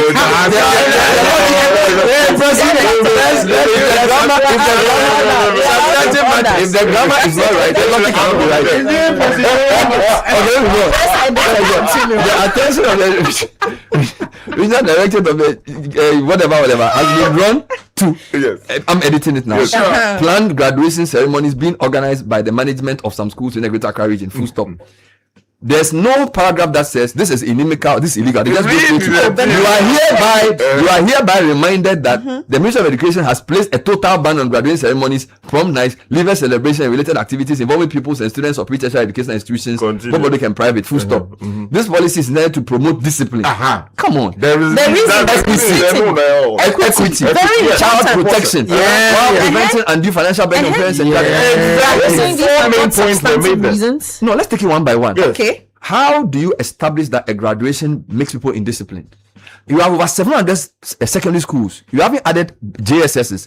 If you've seen 10 or 12 people put something on social media that they bought a car for their father, their child, so it means that graduation promotes indiscipline, it promotes inequity, it promotes child protection. Then let's ban exams, because exams also promote differentiation. No, that's while preventing simplifying. No, they are simplifying the matter. This is a simplistic approach to a very complex situation. If I may, Bernard, so they are talking about a number of things. Please. Okay, they are talking about graduation ceremonies. They are talking about where am I? No, so graduation is not part of prom nights. No, graduation ceremonies. Prom nights, leaver celebration, and they say related activities. Yes. Okay, and for me, the devil is in the detail. It's in how these celebratory events are organized or conducted. Thank you. So how are they organized? How are they organized and conducted? I'm coming. And the concern. Allow the young you have to allow me. I'll allow you to allow me. I'm the one doing the allowance. So we will allow ourselves. Hold on. Cautiously. So the point here, come to the purpose. Please. The purpose is to put down. Yeah. The purpose is to promote discipline, equity, child protection, and they talk about preventing undue financial burden on parents and guardians. I'm coming. Now you are raising questions about discipline. We were here a few months ago where Sky talked about the kinds of things that happen during some of these prom nights and leavers nights parties that are held for students to celebrate an achievement. In how many schools? I'm coming. Remember that your schools are in the context of social media now. Yes. What they are exposed to today, you were not exposed to when you were in school. Okay, so some of the things are happening this is indiscipline. The children are engaging in a lot of sexual indiscipline is happening among children during this time that they supposedly are celebrating a feat in their life. Hold on. Now you come to equity. Okay, it is important, and this is connected to the undue financial burden. We have to appreciate the different and the varying socioeconomic backgrounds of these students. Okay, and that's why the secondary school model is that we all wear the same uniform.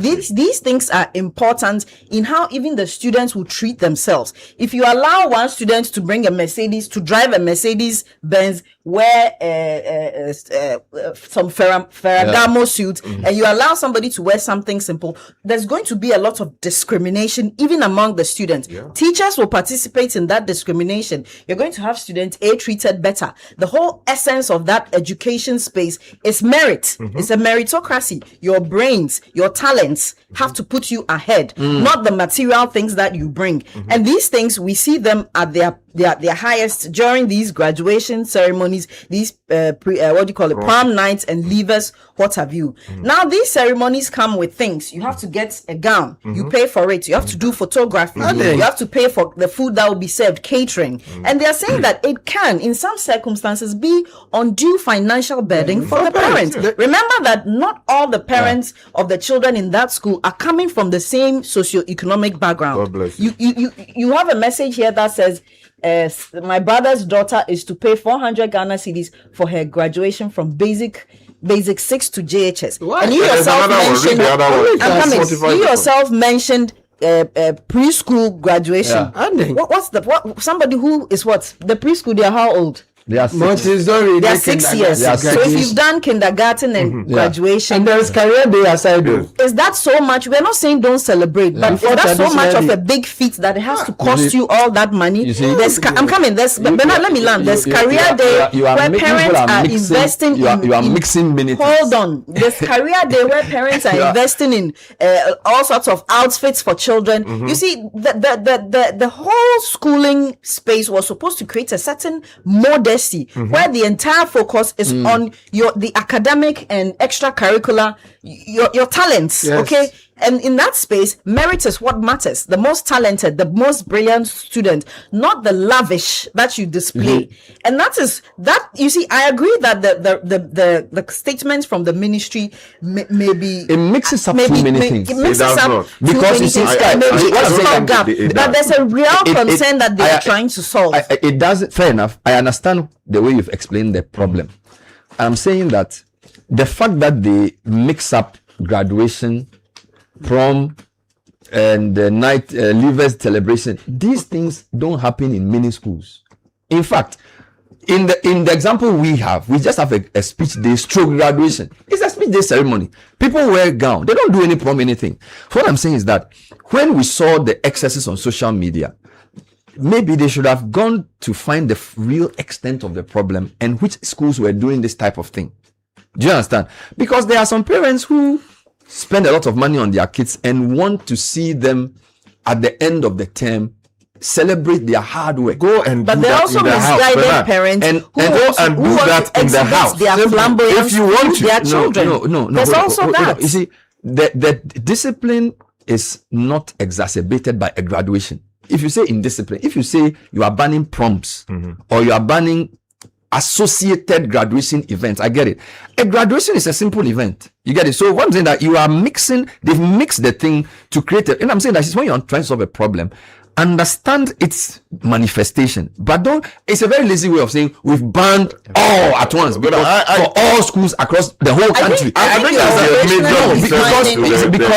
you're occasionally defining graduation, and that is not necessarily how every school but do they define it? That's the problem. Executing if that. They had said the graduation you may have experienced is not the same thing that is going around. That's my point. Schools. So why should GS? Okay, why didn't GS say, based on definition of graduation in the Oxford Dictionary or in our statutes, you use graduation in a very blanket way and you say you banned it for over 1,000 schools who may have planned just that. You don't just get up. What was the consultation done? What was the parent-teacher view? Hold on, give me a second. If you say you want to ban something, you can say, okay, we have noticed that there are excesses in the way some schools are manifesting their graduations. Of course, we are inviting the Parents Association and PTS and blah blah blah blah blah to come and explain why this type of thing is happening in these schools, okay? Or to make input into how we regulate graduations, stroke speech day or whatever. Then you consult and you come up with a modality we all agree on. 3 days after you see a couple of videos on social media, you issue a blanket ban on all these activities for all schools across the whole country. And you're telling me that this was well thought through and that I should clap for them because you believe that because in some schools people are misbehaving during prom nights, it means that all schools across the whole country are doing the same thing. You don't do Bernard, this. When it comes Bernard, you see, I think you are being very, very, very unkind to the GES and assuming that people are sitting there and are taking decisions without regard. Where was the consultation? Where was the consultation? You can ask those questions. I can ask those questions. Not been done. The private NACOPs, they came out to say they don't support it. You see, I'm not. They cannot regulate education, and the regulator didn't consult anybody. How do you know that? You should ask for those show cause. Granted, we can't make that assumption. We can't assume. But the NACOPs people say they're not consulted. No, but was African Education was consulted. Was Parent Teacher Association consulted? Bernard, who was consulted? Bernard. We can't make that assumption. Ask those questions. We can make that assumption. But you see, they are not happy. That doesn't mean they were not consulted. You see, people have made business out of all of these plans that we are talking about. There are schools that have established for themselves the photography studio. They have established, gown producing studio. All of these things, and they are using them to make money at the expense of struggling parents. Yes. The Ghana Education Service has every authority, whether public or private, to intervene to ensure there is sanity. Because you are in the private sector and you are in a private school, you have taken your daughter or son to a private school, doesn't mean that you have enough money to throw at her. It is because of a certain consideration. Yes. So if the Ghana Education Service, which is responsible for regulating the space, looks at the situation and comes out to say that, look, there are equity issues. Yes. There are issues of indiscipline. There are issues of what do you call it? Profligate spending. And undue. They have every right to intervene and ensure that the right thing is done. You might sit here and say that, oh, maybe. I agree, but they must do it well. They have a right. I'm not questioning their right. I'm saying that it must be well thought through. It must be, you use the word surgical. You don't impose a blanket ban which appears like a knee-jerk reaction. So yes, nobody's quarreling with their authority. Well, if you want to solve a problem, understand its full extent and manifestation, and apply the solution in a way that is not just necessarily. I mean, it's an overreach. Bernard, you were here. You and I supported the one they announced. Let's do it. We banned trophy long ago. It's still happening. So no. What we are? You see, no. You see, we can ban. Sky. Because these are schools. It's not the same. Yeah. You see, there are many things you ban, like trophy, and somehow people smuggle. But when it comes to schools, because they are regulated, and there's it's not the same. A school cannot just get up and do anything. They can be sanctioned. Okay, which is why it must be better thought through.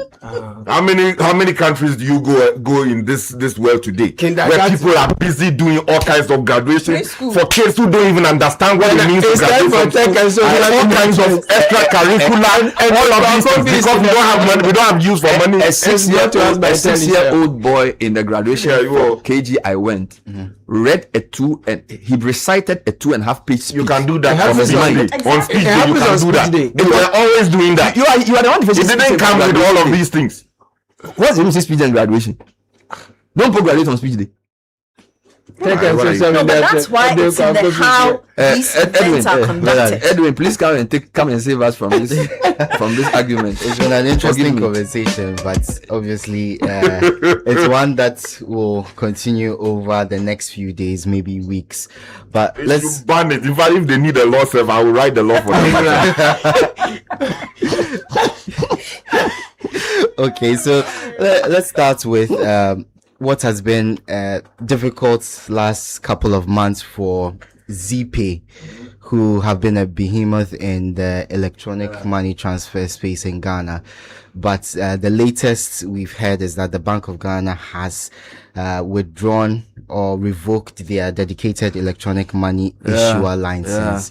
So the license allowed them to offer services including cash in, cash out transactions, peer-to-peer transfers, bill payments, and airtime top-ups, and also international money transfers as well. So if you want more details, there's a wonderfully written explainer on Citi Newsroom by the head of business here, Nik Amarteifio, who goes into details about why this decision was taken, who it affects, and what's the next course of action. So if you want that, just go on citinewsroom.com and you'll find that explainer by Nik Amarteifio. All right. Let's move on from that to an update on an issue I've been bringing you the last couple of days, the arrest of Dennis Miracles Abuaje by Iyoko, and the fallout from that, the protest by the members of the NPP who demanded his release, the conversations over his bail conditions. Finally, he's met his bail conditions and he was released from custody yesterday, to the joy of the NPP supporters who had continued their protest in front of the headquarters of Iyoko. So that conversation is ongoing. The minority aren't happy with how things have played out. Obviously, another of their senior personnel have been taken on by the government, and they feel that they are being targeted by the government. A lot of their officials are being targeted by the government in what they feel is a political witch hunt.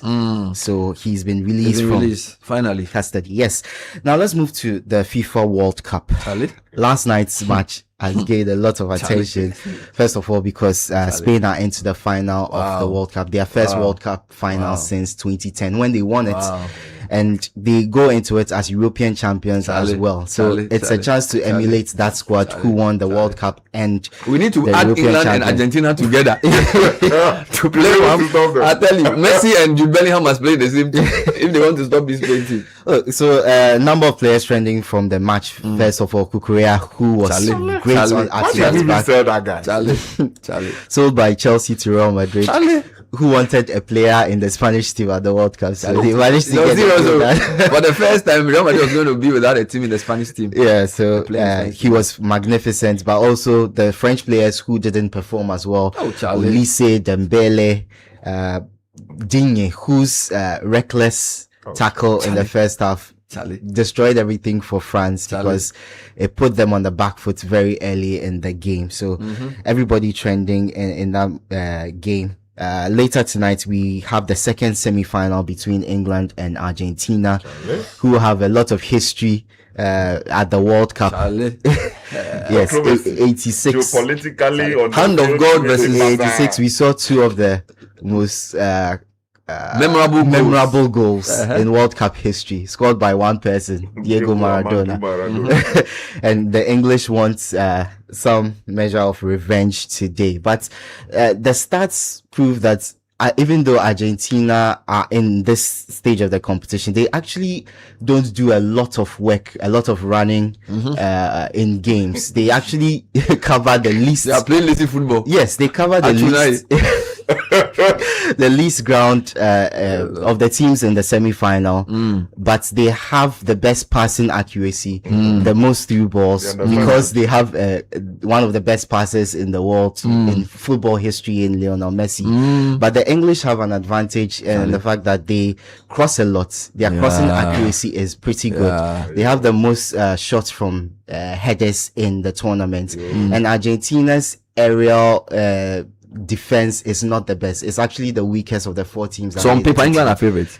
Semi-finals. On paper, Argentina have to be favorites because they are the defending champions. When I read all the analysis, they say England is slight favorite because of what you just read. Because of the data you always says English analysis.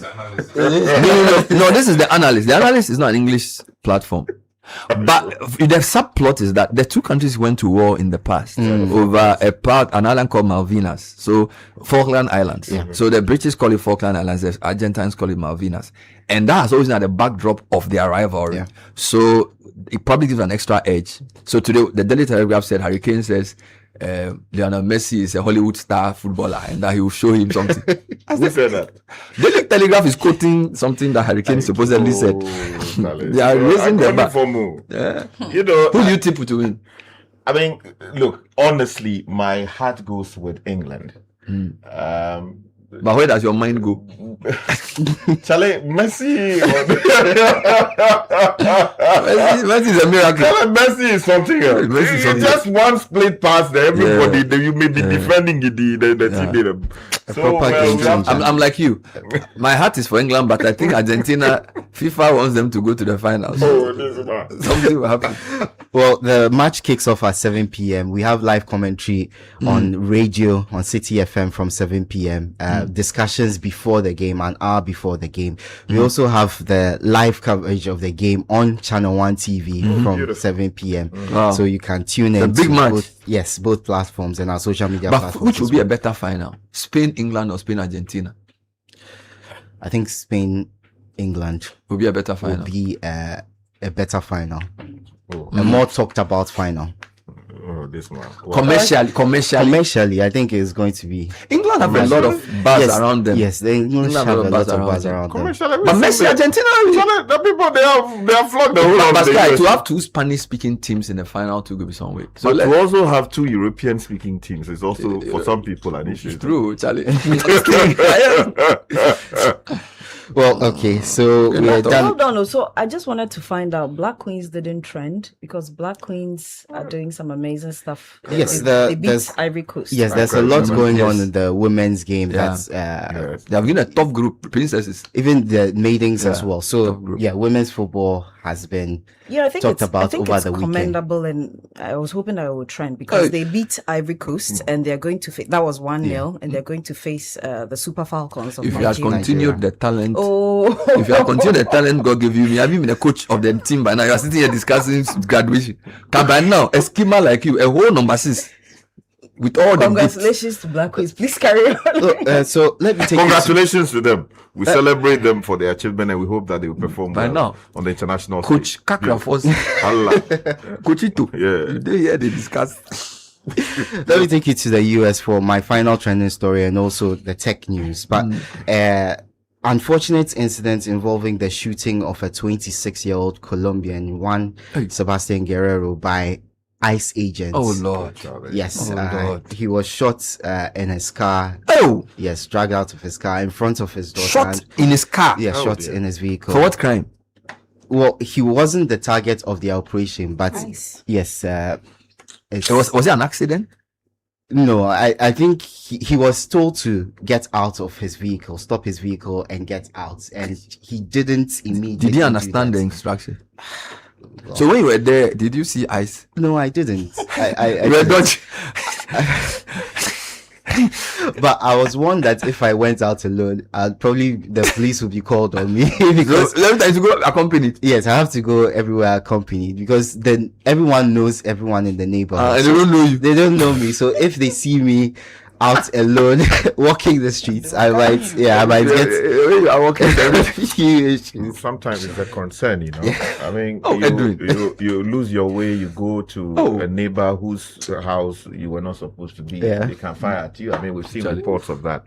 And then also the brutal force that the authorities appear to be using in the US. America. I mean, in some cases, completely unacceptable. Yeah, so I mean, if the person was in his vehicle and you instructed him to come out, Charlie, I mean, there are better ways of dealing with that. By use of deadly force in the way it's being reported. In front of his daughter. Charlie. Yeah, so it's the second such death in a week and the 9th death since the immigration crackdown began in the US. So unfortunate there. So in tech news, we stay in the US at the University of Chicago Law School, which has announced a ban on laptops and smartphones. Yes, in an effort to combat the usage of AI in the school. So the school stated that they need to ensure that the students actually learn to think critically, strategically, and independently without relying on AI. This one is up for somebody's essay. What's the name of the university again? The University of Chicago Law School. So Wow. yes, So no laptop in class. No laptop in class. And So- smartphones. Yeah, and smartphones. So in addition to that ban on electronic devices, examination will be held in class. So not Wow. over the So internet. they want to make sure they are thinking. Yes, Exactly. without access to internet. I think I support that with some qualifications. I think it's important because the level of rigor you need to actually understand what output is coming in from the computer depends on how you yourself did the thing when you were studying. Right? If you're doing your first degree LLB, blah blah blah, and then you do the bar course, you need to understand what it means to be a lawyer Before you and start what and engaging how AI. to do. Other AI will make you lazy. Exactly. But if you don't have the basics right, and all you do is You just, know anything. you wouldn't know anything. But do we need to know anything? Because AI knows it for us. That's the question. Do we need to? Why do you need to know anything? No, you need the because AI basics. already knows it. No, you need the basics. You need the No, basics. use your brain for discussions, not for memory. Anyway, let's go. Thank you.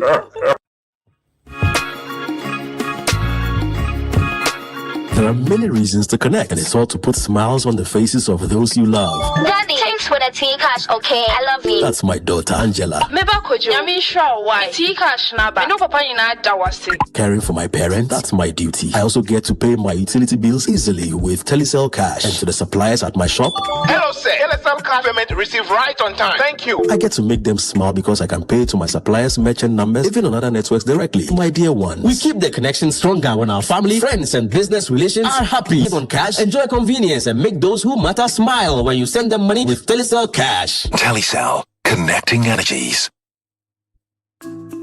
Since inception, almost 100% of Ashesi University students have found jobs, started businesses, or gone on to graduate school within 6 months of graduation. From Accra to Nairobi, London to New York, Ashesi graduates are noticed and are leading successful careers. If you dream of a rewarding life and career, an Ashesi education prepares you just for that. Learn more about applying to Ashesi at ashesi.edu.gh.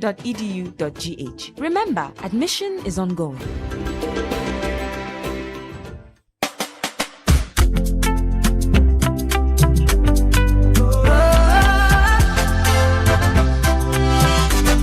From the heart of Africa we stand,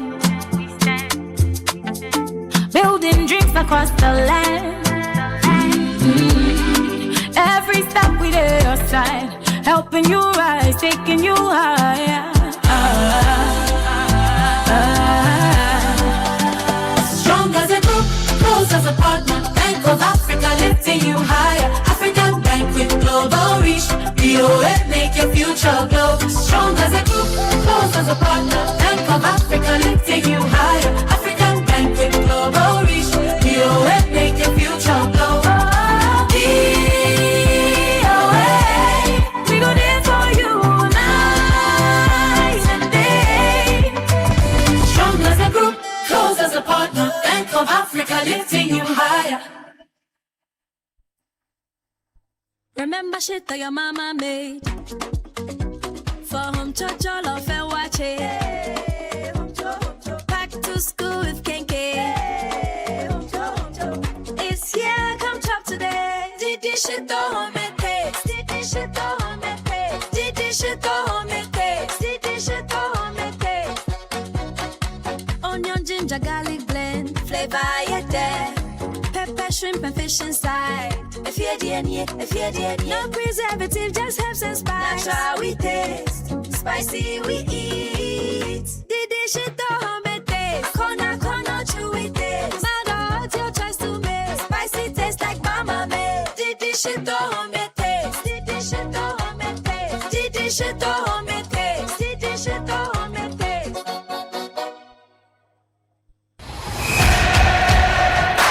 Charlie, the World Cup is finally here, and KeyBet is giving you $10,000. That's right, $10,000. With the Bet Boss promo challenge, you stand a chance to win your share of the whooping $10,000 this World Cup season. All you have to do is stake your winning bet worth 10 Ghana cedis or more with a minimum of 3 selections and be part of the leaderboard. Log in on www FGH and start staking now. Your World Cup wins begin today. So predict the world and win the glory with the Bet Boss Promo Challenge. Key bet. Now the game begins. Terms and conditions apply.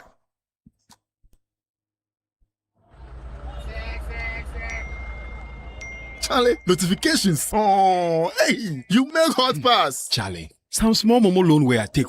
Deadline be last week. They know they allow me breathe. You why you for breathe? Hey, guy, we can't talk that. You they go take money. Time catch. You know they won't pay back. Huh? You know say no they end with you, right? You pay back, the next person self get chance. Somebody will really they need them. I never see him like that before. Make I do him now. And done. That's how it's supposed to be. You be the dog. Yeah, I mean that. Yeah. Responsible borrowing be the real flexo for today's needs and tomorrow's dreams. Borrow, sort and pay back. No more day. Imagine a life where every moment brings you closer to the life you've always wanted. A life where you can give yourself more time to celebrate, more memories with loved ones, more freedom to explore, and more family time. Simply put, a life where you can give yourself more.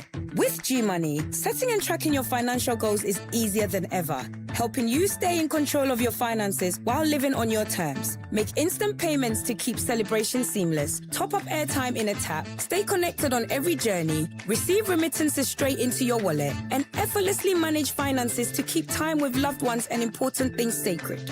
Life doesn't have to be complicated. Give yourself more control, more freedom, more life with G-Money. Dial *488# or download the app and explore the new G-Money today. G-Money. Give yourself more.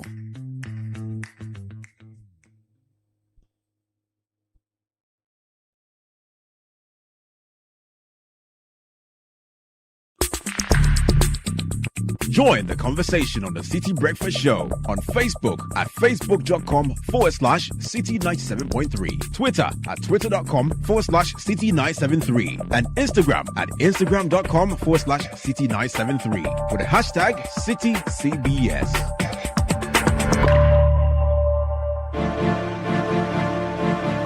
Joe, and you don't hear me. Better things ahead. Young Jane home. Joe, and you don't hear me. What they were down for Joe, so what the BNE. Why show Ahoya and the BNE? We show when the crack you think to the DG. Well, we have us, and you don't hear me. Pay you my year and collide the training. Who be chanto, the possible JD. Forget you would degree, and you don't hear me. Black Stars, and you don't hear the Mokofa Corp and the brand of Damu Bushi. Me what time for me, what cat 20, me get the confidence, and you don't hear me. Politicians, I feel you changing my bra. Gonna see kind of woman in Jendi. Parliamentals, and you don't hear me. The Piamokas and the Sinina Gumasueti. A process. 829 Citi Breakfast Show. Zenith Bank says stay alert. Shine your eye when someone calls claiming to be from us. Fraudsters can sound professional. They can be confident. They can speak big English. But Charlie, Zenith Bank will never ask for your PIN, password, or OTP over the phone, email, or via any channel. If a caller asks for this information, do not share it. End the call immediately and contact Zenith directly on 054 200 0111. Now, in a world moving towards sustainability, Super Cement is leading the way with LC3 technology, an eco-friendly innovation that makes us Ghana's best choice. Now, we have two variants, the 32.5R for plastering, screeding, and block laying, and then the Super Power 42.5R for durable foundations, coastal works, and high-rise structural works. Super Cement dries fast, is waterproof, and prevents moisture damage. Call 055 3060517. Pambros Salt Industry has been in existence since 1958, introducing our latest product, Pambros Refined and Iodized Salt, now available in 250 gram and 500 gram sachets. Just a pinch of Pambros Refined Iodized Salt brings out the taste of the food. Pambros Refined Iodized Salt is available at all major markets, supermarkets, and local provision shops nationwide. Call 0302 335 114. Pambros Iodized Salt. Kitwe bi peti adiemu. All right. Translight Solar is offering you consistent, reliable power supply every single day. No interruptions, no surprises. Our smart solar solutions are designed to keep your lights on, your appliances running, and your operations moving. We are offering exclusive installation discounts starting at 34,000 cedis only with flexible payment options. Call 0242 438746. So I need to make a correction. So the guy I mentioned from my school, he actually went to Akachi. So yes, so it was college, there were two guys. There was another one who went to Amazing Love. Amazing Love, okay. That's different. This one, McAfee Ameji actually went to Akachi number one. Meanwhile, he was the best Volta Region BC student. Oh, beautiful. He went to Akachi number one. That's inspiring. Yeah. So, Charlie. So, as I said, the public schools, when you give them a chance, they would deliver. Charlie. Let me remind you of two big events. NPA's GIPCON starts tomorrow, July 16. Palms Convention Center at Palm Beach Hotel. President Mahama is the guest of honor. Minister Jinapo is there. Edwiji Tamaklo, Patrick Ofori, Rivers Nopon, they are all there. It's 2-day event discussing all the big issues in the petroleum sector, building a resilient downstream policy, innovation and investment for growth. Then on the 18th, they have a Downstream Awards Gala at Kempinski Gold Coast Hotel. Then we have the Risk Summit Africa on the theme Global Risk, Local Impacts, Building Strong Systems and Institutions for a Resilient Future. It's on 29th and 30th July, Crown Forest Hotel, Winneba, 8 a.m. each day. And this event is organized by Sapient and Visions, proud subsidiary of Innovari. Invites board risk committee members, EXCO, CEOs, managers, and risk professionals to the 9th edition of the Risk Africa Summit. You can call 0502-437-6092 to register or go to riskafricasummit.com. Now, one for you, one for me. It's feeding time. Young Vita infant cereal with milk is making feeding time easy and rich with 16 essential vitamins and minerals you only need to add previously boiled water. 3 exciting variants: wheat, rice, maize, for an amazing price of 5 cedis, 50 pesos. This is real value for money, affordable, nutritious, and convenient. Young Vita, good nutrition for a strong start. Every dream has a home. Welcome to Heritage Christian University, located in Amasaman, behind the Olympic Stadium. At Heritage, you are assured of value-driven education that prepares you for the world of work. Our students are challenged to turn ideas into businesses that feeds families and employ communities. Admission is in progress for a wide range of undergraduate and graduate programs. 0547 777 731 is the number to call. hcu.edu.gh is our website. Jump on that and visit that and find out more. Heritage Christian University, educating compassionate entrepreneurial leaders. Now, Valex Lease Equip Limited is Ghana's leading photocopier leasing company, and we lease multifunctional photocopiers which you can pay as you copy and print or design your own payment plan. Lease an A4, A3 heavy duty MFP with sorter, stapler, finisher, and production machine with sorter, stapler, or finisher. You also enjoy free toners, cartridges, free repairs, free maintenance, follow me printing, and centralized monitoring of all staff and nationwide coverage. Forget about the unnecessary expensive gimmicks and save yourself over 60% on cost. ValexLease.com is where to visit. 0244 644 048 is the number to call. Remember, Valex Lease is a wholly owned Ghanaian company. Terms and conditions apply. Valex Lease, affordable document management solution. GRA is reminding all withholding tax agents, including VAT withholding agents, that their withholding taxes must be paid by 15th. So today is your deadline. Please, you need to pay the tax today. Otherwise, you get an interest of 125% of the statutory rate. You may call 0800 900 110 so that at least they know you are making an attempt. If it's going to even reschedule the payment or pay it in bits, or speak to a lawyer to help you. There are many around. But it's very important that you get in touch with GRA today, because today is the deadline for the withholding tax payments. Know your taxes, pay your taxes. You can send an email to info@gra.gov.gh. All right, let me take 2 final ones from you. Yes, and 7-Eleven baseline boats and nets makes premium boats, nuts, washers, anchor boats, stud boats, U-boats, and more.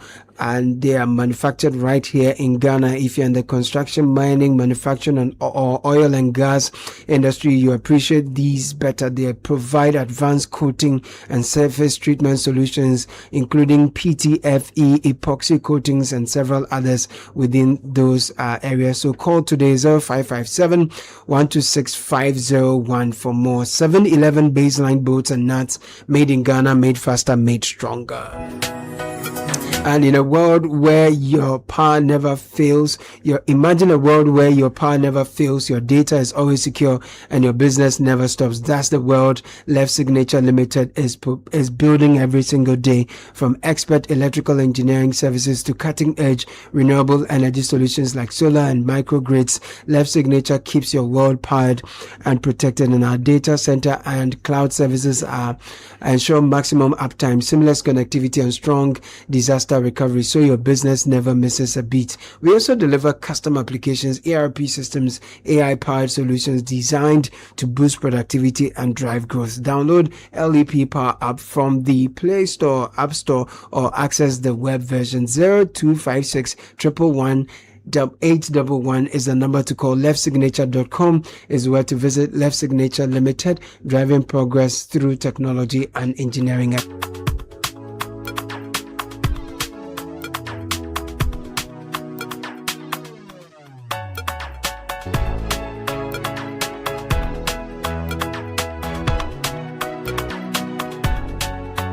Now, to the public, the Lexus University College is inviting you for world-class education. We provide undergraduate programs in BSc, nursing, midwifery, human resource management, accounting and IT, and a host of other courses. Find out more at thelexusuniversity.edu.gh. We are located at Tema Community 25 Peaceby Junction. Admission is in progress. 0577 734 549. What's up this number now? I'm going to read a few messages before I bring my lawyer to come and support me. Bernard, good morning. I'm listening to your anger and frustration regarding the ban on graduation ceremonies in tertiary institutions for the time being. I think the ban should rather be in primary institutions through till the students arrive at JHS 3, where they will understand the graduation better. Frankly, we didn't graduate from kindergarten or from primary level to secondary level and didn't have any graduation ceremonies in pre-sec where you, Bernard, happen to have attended and is proud of. There wasn't much ceremony aside a speech and prize giving day for students who excelled. It didn't really harm our development. Now, every school wants to hold a graduation. This comes with cost that some parents can't afford, especially those who have not even finished paying fees for the term, yet have to mandatorily pay for graduation. It just doesn't make sense. And so there's a bold argument that graduation ceremonies at the kindergarten and primary 6 level actually do anything positive for the child. I think it's a waste of money and should be banned. Also, it must not be a compulsory charge for parents. It should be optional because it really doesn't impact on the academic performance of the child. Are there any research works available to prove that graduation ceremonies help children? If there's no extensive research on whether or not it helps the students, then it is pointless. This is Nidodu Evans Chinere from Accra. I have a few more I'm going to read. Give me a minute. Okay. Here's one.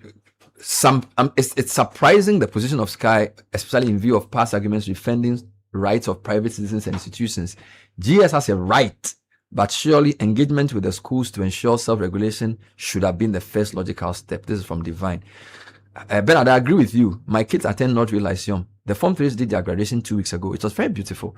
They were in their uniforms and their graduation t-shirts. During this graduation, different categories of awards were given as encouragement for all students. This is from Hansen. Patrick says, best way for me is GS to offer a guideline on how they expect graduations to be done instead of an outright ban. Another one from BB Binga. Bernard, I don't agree with you one bit. There's still speech and prize giving day. Exactly. It's unnecessary. These events bring unnecessary extra expenditure on the parents. And then here's another one. Bernard, GS, you allow parents to pay for morning classes, afternoon classes, extra evening classes, Saturday morning classes. Yeah. But one-time payment for graduation, you get issue. Yeah, to the team. So you know what he's asking. Please, good morning, Bernard. Ask Kakra and Sky whether they graduated and felt appreciated. I think such programs build the confidence of children to surge on in as much as they perform a variety of shows as well, even though there are sometimes excesses. A ban will affect the spirit of schools in building confidence and polishing our children for the future. It's a big. Here's one that's unrelated. After what Argentina did with Egypt and the whole FIFA involvement, 4th place, I wish they don't get. This is from Fatima. Let me talk to Enoch Jetwa National Executive Director of the Ghana National Council of Private Schools. Enoch, thanks for joining us. Good morning. Good morning, Bernard. So, I'm very fine. Is it your understanding at NACOPS that the ban on graduation and all those things applies to private schools too? Okay. Good morning, Bernard, and your cherished listeners this morning. Our understanding and our legal position has been that the ban on the graduation is directly affecting public schools, but not private schools. So if you want to find out, that is our initial comment. That will be our initial comment. I have seen a statement signed by Hajia Katumi Nantogma Attah, Director of Education for Greater Accra, where she explicitly states that the ban is for both public and private schools. Is it that you've not seen it, or there's another statement that overrides this? We have seen, I have personally read that statement, and it was based on that we had also released a statement on the 3rd of July 2026 to clarify the statement, because we know the mandate of Ghana Education Service, and we know there are statutory, administrative body guidelines that regulate them. And we know how private schools have also been given the mandate to operate.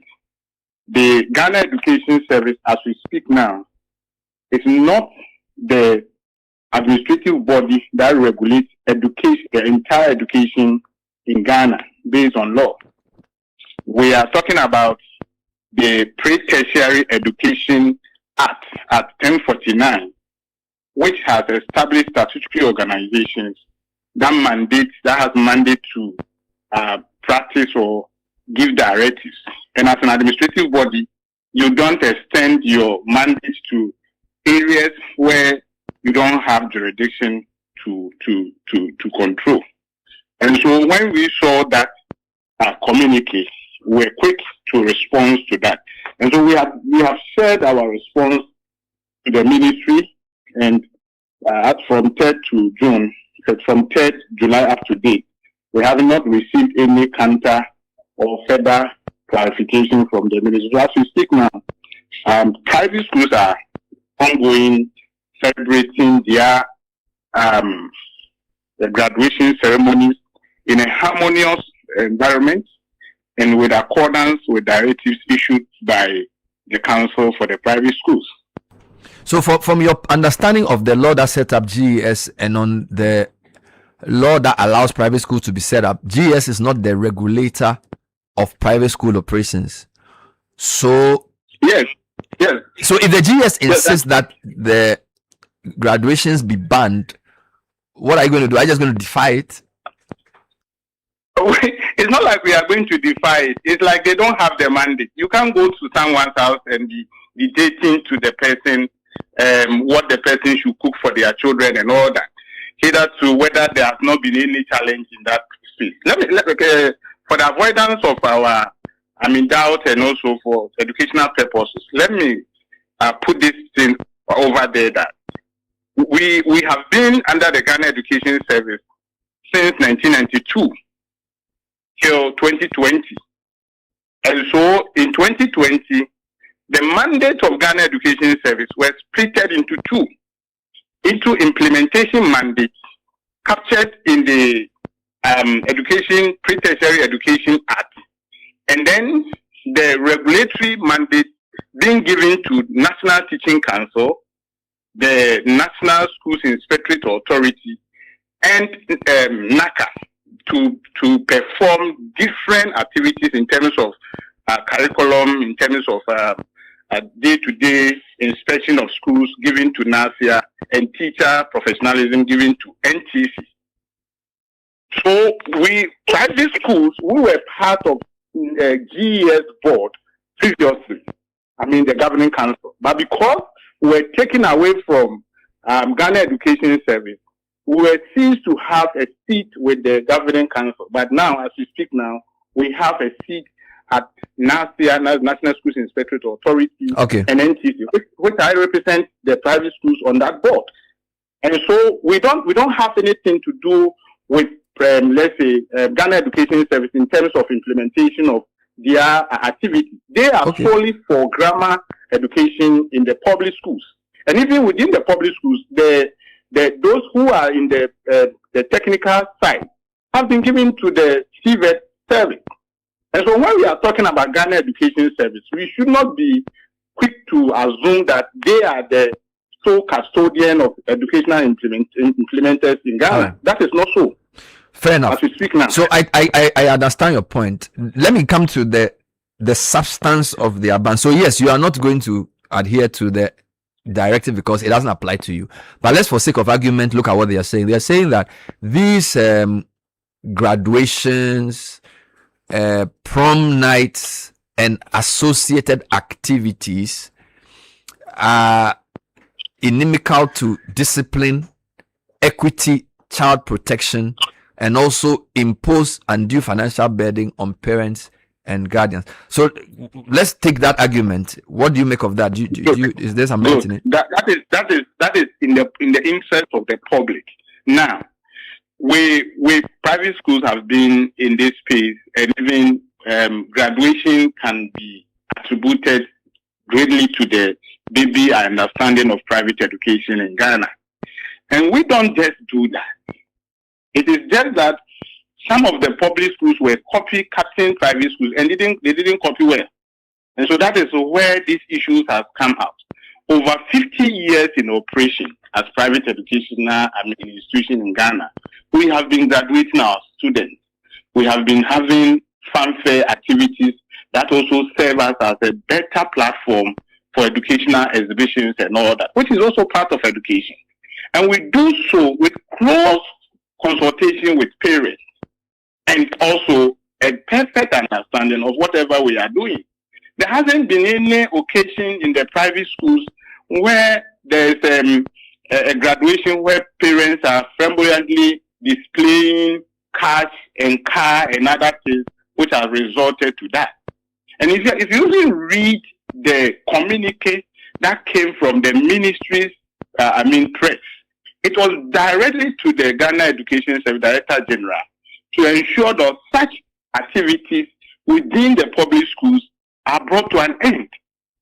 And so we don't have any issue. There's no problem with our graduation activities with parents.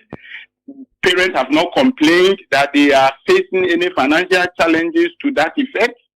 It is their educational right, and they have chosen that their children are supposed to be in private schools, which no one can, restrict them from that kind of choice. And so I don't see any link to this. There are so many activities affecting public schools, which private schools do not come to play in this sense. So let me just understand something. If NASIA were the one who said to you to stop graduations, would that be something you would obey? Before NASIA would do that, as I told you, I represent private schools on the NASIA's governing council. And so it would have come to the council, the input of private schools have been taken, and we all will consultatively agree to the point that this is what we are going to do. And so there wouldn't be any sort of, disagreements or say of doing otherwise. You understand? But because we don't operate under Ghana Education Service, their consultation and their activities does not include us. And so what do you expect us to be taking directives from them? So your letter to GS, you copied it to your members that they should go ahead and do their graduations as planned. Bernard, as I'm talking to you now, last week private schools had their graduation. This week they are going to have, it is a period from now up to July ending, and we are doing so in accordance with the directives that we have given it to them to ensure that they do so with consultation with the parents, which they have been doing it. They do so by respecting the learners' welfare and safeguarding, parental engagement, modesty, dignity, and inclusiveness, and sound corporate governance structures and accountability. And so when they are doing graduation ceremony, let me put this in there. It's not like private schools or owners that put themselves together. There's a committee that is being constituted together with parents and a member of the council that make sure that they are able to follow the due guidelines and other activities that are supposed to be beneficial to the learners. All right. And so it is like you have just heard that private schools are doing graduation, and for that matter, you want to copy, and you copy it blindly. You must do it in such a way that it supports education, delivery.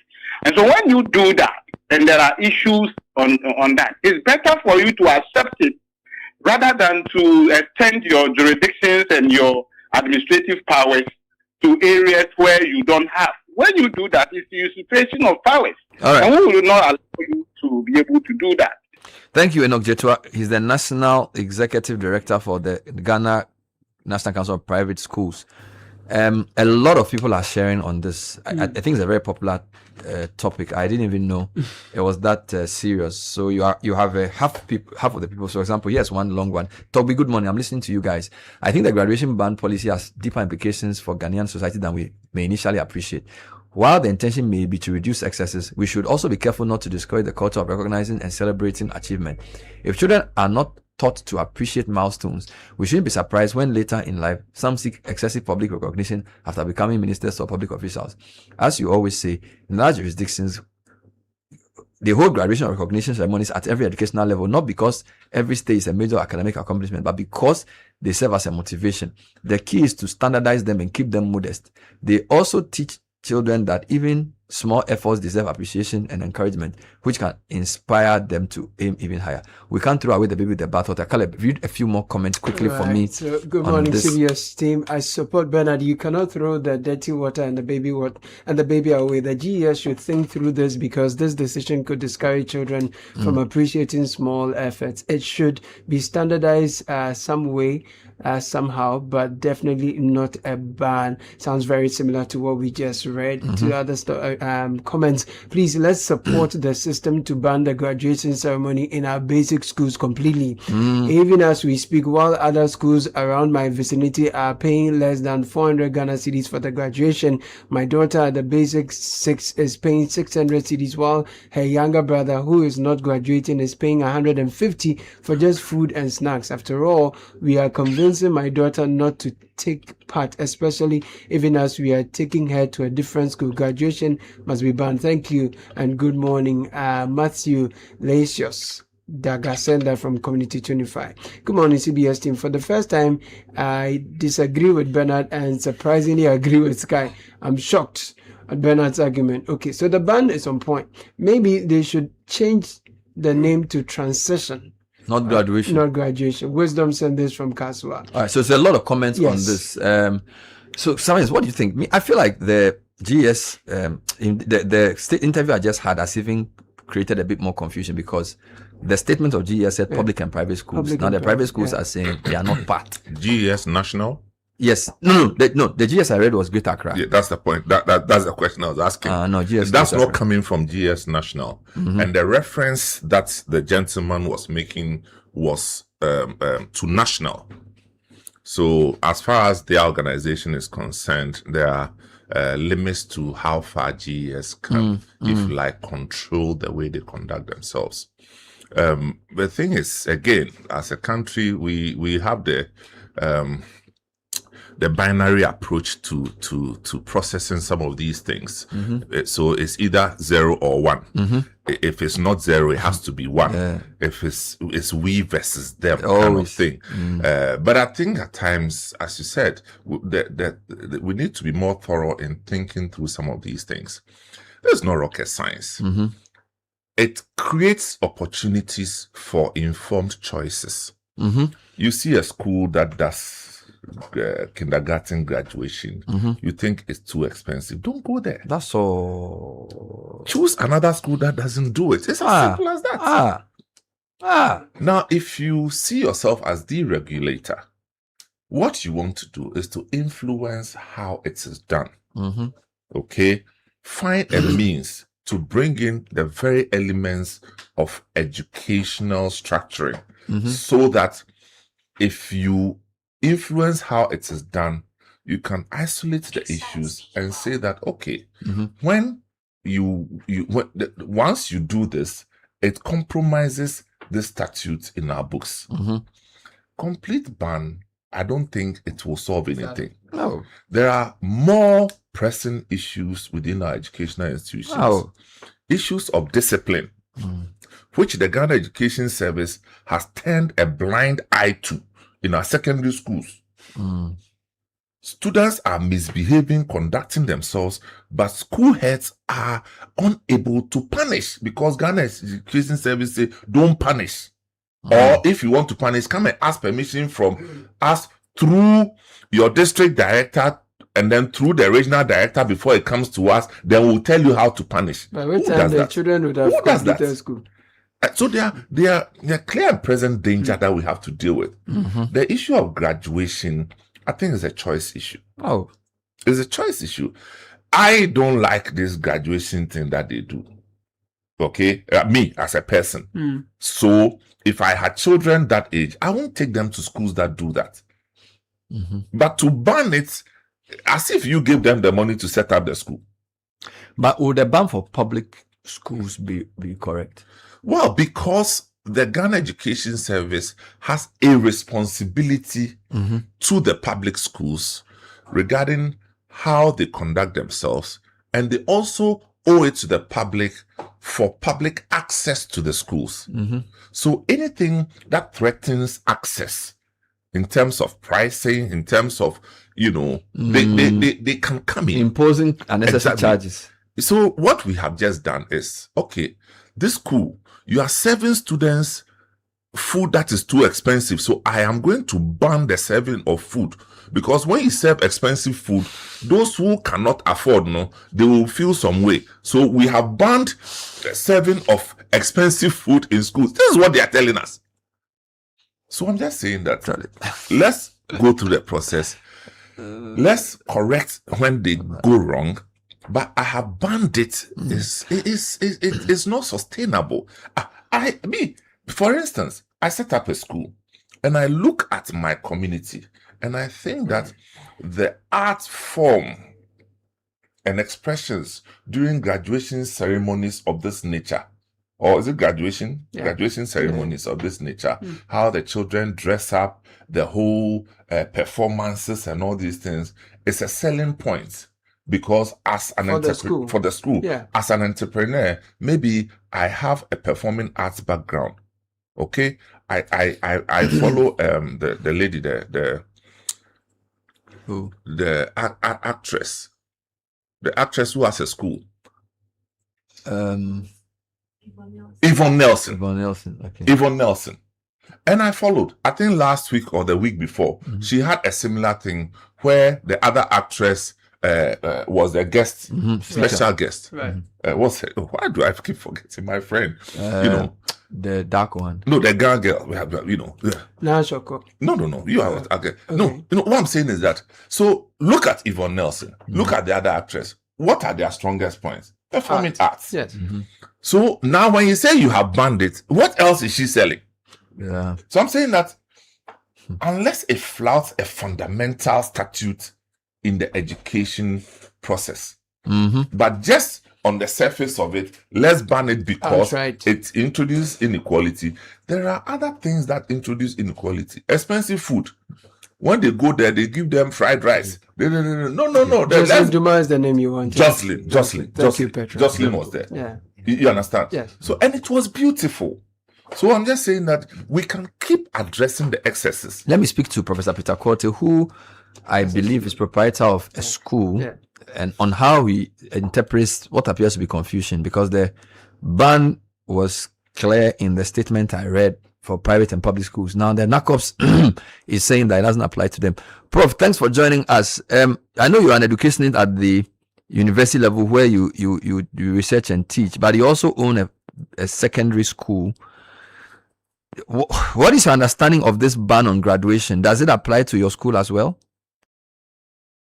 Well, good morning, Bernard, and good morning to your discerning listeners and analysts. Yes, I'm a director of a school.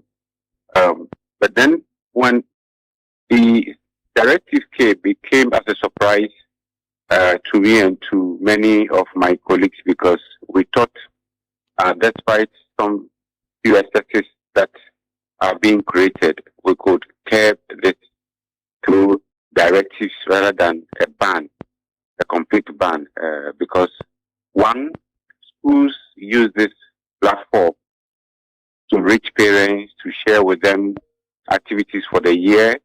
They also bring resource persons who speak to the children. There are instances where green addiction, things to do with ethics, things to do with AI and the future of work, and many other things are, taught to the graduates, the students, and to the parents as well. But then even cultural display, poetry recitals, as well as rewarding hardworking staff and students. So there are merits, or there are a lot of benefits from holding these ceremonies. But then a complete ban, in my view, was quite unfortunate. Do you differentiate a speech and prize giving day from a graduation? Some people think that they are not the same. Or in your case, it's a speech and prize giving day stroke graduation. But it depends on the school. Some combine the graduation, so it's graduation, speech, and prize giving ceremony. Most often, that's what you see.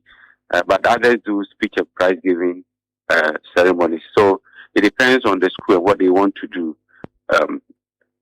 But I see the ban said and related activities. When it says related activities, you can't, a cultural display, for instance, if let's say you are 30 years, you want to launch your 30-year anniversary, is it part of the related activities? I think it's vague in my view. I've also read the post by NACOPS that it's only public schools, but the directive is very clear, unless we are reading different documents. What I have read is for both public and private, and this is explicitly stated in there. But then my final point, perhaps before, if you have further questions, graduation ceremonies, even at the lower level, kindergarten levels, are not new. I recently visited Texas, Houston, Texas. My cousin who has triplets, they are in KG. They had graduation ceremonies with beautiful photos. I went to the school, went to the classrooms, and saw what they do. Not too different from what we do here. So I'm very much surprised that in Ghana we are banning it when this is practiced nicely. All right, the NACOPS, this is saying that they didn't apply to them. They say that GES has no legal basis to regulate them. They say GES regulates public schools and NACIA regulates them. And even for that regulation doesn't apply to things like this. So according to the man I interviewed earlier, they don't have the authority to impose the ban. That's the way he interprets it. Yeah, that's a different conversation. In terms of whether but the letter for me is very explicit. I see. So for your school, did you organize your graduation? Because I know you do a graduation, or you've suspended it. We haven't organized one. I'm putting you on the spot. But do you intend to organize one? Well, we're waiting for the minister to review the directive, and then we see our way clear. Okay, but a lot of schools are doing this. Last week, many schools did. This week, some are still doing. But you want to be law-abiding, so you will not. Okay, that's good. We haven't suspended it, but we just want to be clear on what is going on. But, you want clarity? Want clarity. So we are still seeking clarity on that as well. But I think it's something that we should not. It's totally uncalled for. I frown on the excesses. All this tone and money bouquet, the addition of cars, and surprisingly, it's happening even in the free SHS. The places, the schools, we say they cannot pay fees, and therefore we are government is paying fees, paying textbooks, paying for their uniforms, etc.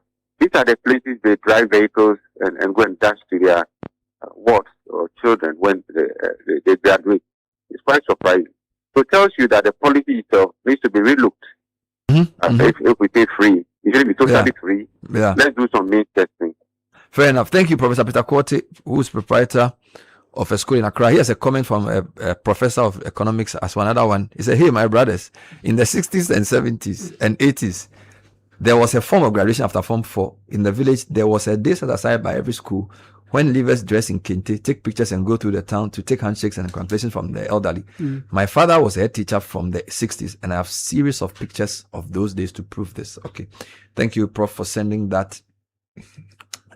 Papa. Before you go on, and I'm very, very happy this person. No, the one that this is Professor Babwati. Good. Babwati, you know something? This thing that you just said, the 60s and the 70s. Of course, I remember that in the late 70s, a village that I'm familiar with, there was protest about this thing. That they should do it. No, they said that the kente thing, is too expensive for the regular in the eastern region. They said no. The church people actually came out to say that it brings a divide between the haves and have-nots. You understand? So I'm saying that it's just how society is structured. It's not even new. It's nothing new. But the complete ban, I don't think that it's just an overreach. Let's express our concern about excesses, and let's also use what we control, i.e. the public schools, to set good examples of what should be the ideal. Right. Bernard, my children went to Ghana International School. And that's when I got to know of this prom thing. Okay. I found it a bit excessive. It's like, Charlie, you have to wear this, you have to buy this, you have to, Now, from Ghana International School, my son went to SOS. Did they do prom there too? And I don't recall, but he went to set form. But I'm saying that the culture was like between the two was like day and night. Very different, eh? Okay. Now this is GIS where everybody wants to be seen, everybody has to tick the boxes, and it brought positive energy. You go to SOS, you wouldn't dare even hold a phone in the school. Phone. You can't hold a phone in the school. They were so strict. Okay. But the point I'm making is that, so they were in GIS and there was prom. So they completed and they became what? Wayward? No, but they are saying that it's, there are many arguments. The argument that some of them are not well regulated and leads to many excesses. We understand. We agree. So what we are saying that introduce measures that will help put structure to these things. You understand? Now, your organization, that is the private school, it's indeed a private school, but it's providing a public service. True. And so it's important that we show concern regarding how you provide a service. Or we only depart from the complete ban or the wholesale ban. Let me seek some legal clarity from Sky on what this guy said before I move. So I interviewed Mr. Jetua, who does not believe that the GES has the locus to ban them. Prof. Kote takes a more measured view that he wants GES to bring more clarity because he runs a school. And of course, because he works in a public university and runs a school, he sort of has a different understanding. But the NACOPS actually issued a statement a couple of days ago telling the members that, Charlie, continue your graduation because from a legal perspective, GS doesn't regulate you. And he even mentioned that it's NASIA and co. And I suspect they are even prepared to go to court to prove this because he's saying that their lawyers have told them that GS cannot ban graduation. So it would have been good for him. He actually mentioned the law. I don't remember the law act something. What do you think that private schools, by the way they operate, can the government, the one who operationalizes education policy in the pre-secondary schools, tell them what to do operationally? So here's the thing. I don't know what their lawyers told them, and I'm not going to contest that here. Okay. But what I would say as a general statement, even if that were true, is that there is a presumption of regularity that goes with official acts that are performed in the course of official, mandate, right? So that if the GES issues a directive, it is presumed that that directive has the effect of law until otherwise set aside by a lawful authority. Now, he has told us what the current arrangement is with how the educational sector is governed. But what he forgot was that this particular directive is not arising just out of the GES. You and I raised this matter on this platform. The GES subsequently received a directive from the Minister for Education. There was a statement that was issued by the Ministry of Education saying that government policy states A, B, C, and D. Excessive, celebrations in schools and all of these things, government was taking steps to deal with it. Now, if government issues a policy directive, it is not a policy directive that is confined to just private, public schools. It is a policy directive that affects both private and public schools. It is irrelevant that, you have some other institution that provides a certain element of regulation. But let me make it interesting. So government policy on certain things can be cross-cutting. Yes. Free SHS is a government policy, but private schools don't necessarily have to adhere to it. So my point is that we have to take every government policy on its merit. No, but that policy, the senior high school policy, is a clear policy directed at public schools. Yes, that's what I'm saying. So, of course, it is under review for possible inclusion of private schools. You understand? So the policy as directed by the Honorable Haruna Idrisu was clear. We are seeing excesses across the country in public and private schools. This is not what we want to encourage. Government takes the view that this thing has got to be dealt with. So your point is that to the extent that GES was putting into action the ministry or the minister's policy. Exactly. Not the ministers. The government policy. The private schools cannot opt out. They cannot pick and choose and say because even if GES doesn't regulate them, because to some extent derived from the ministry and government, it applies to everybody. Yes. Interesting. Well, the ministry should give us clarity on this. And I think that for me, I think that it is with the greatest respect, it is the height of I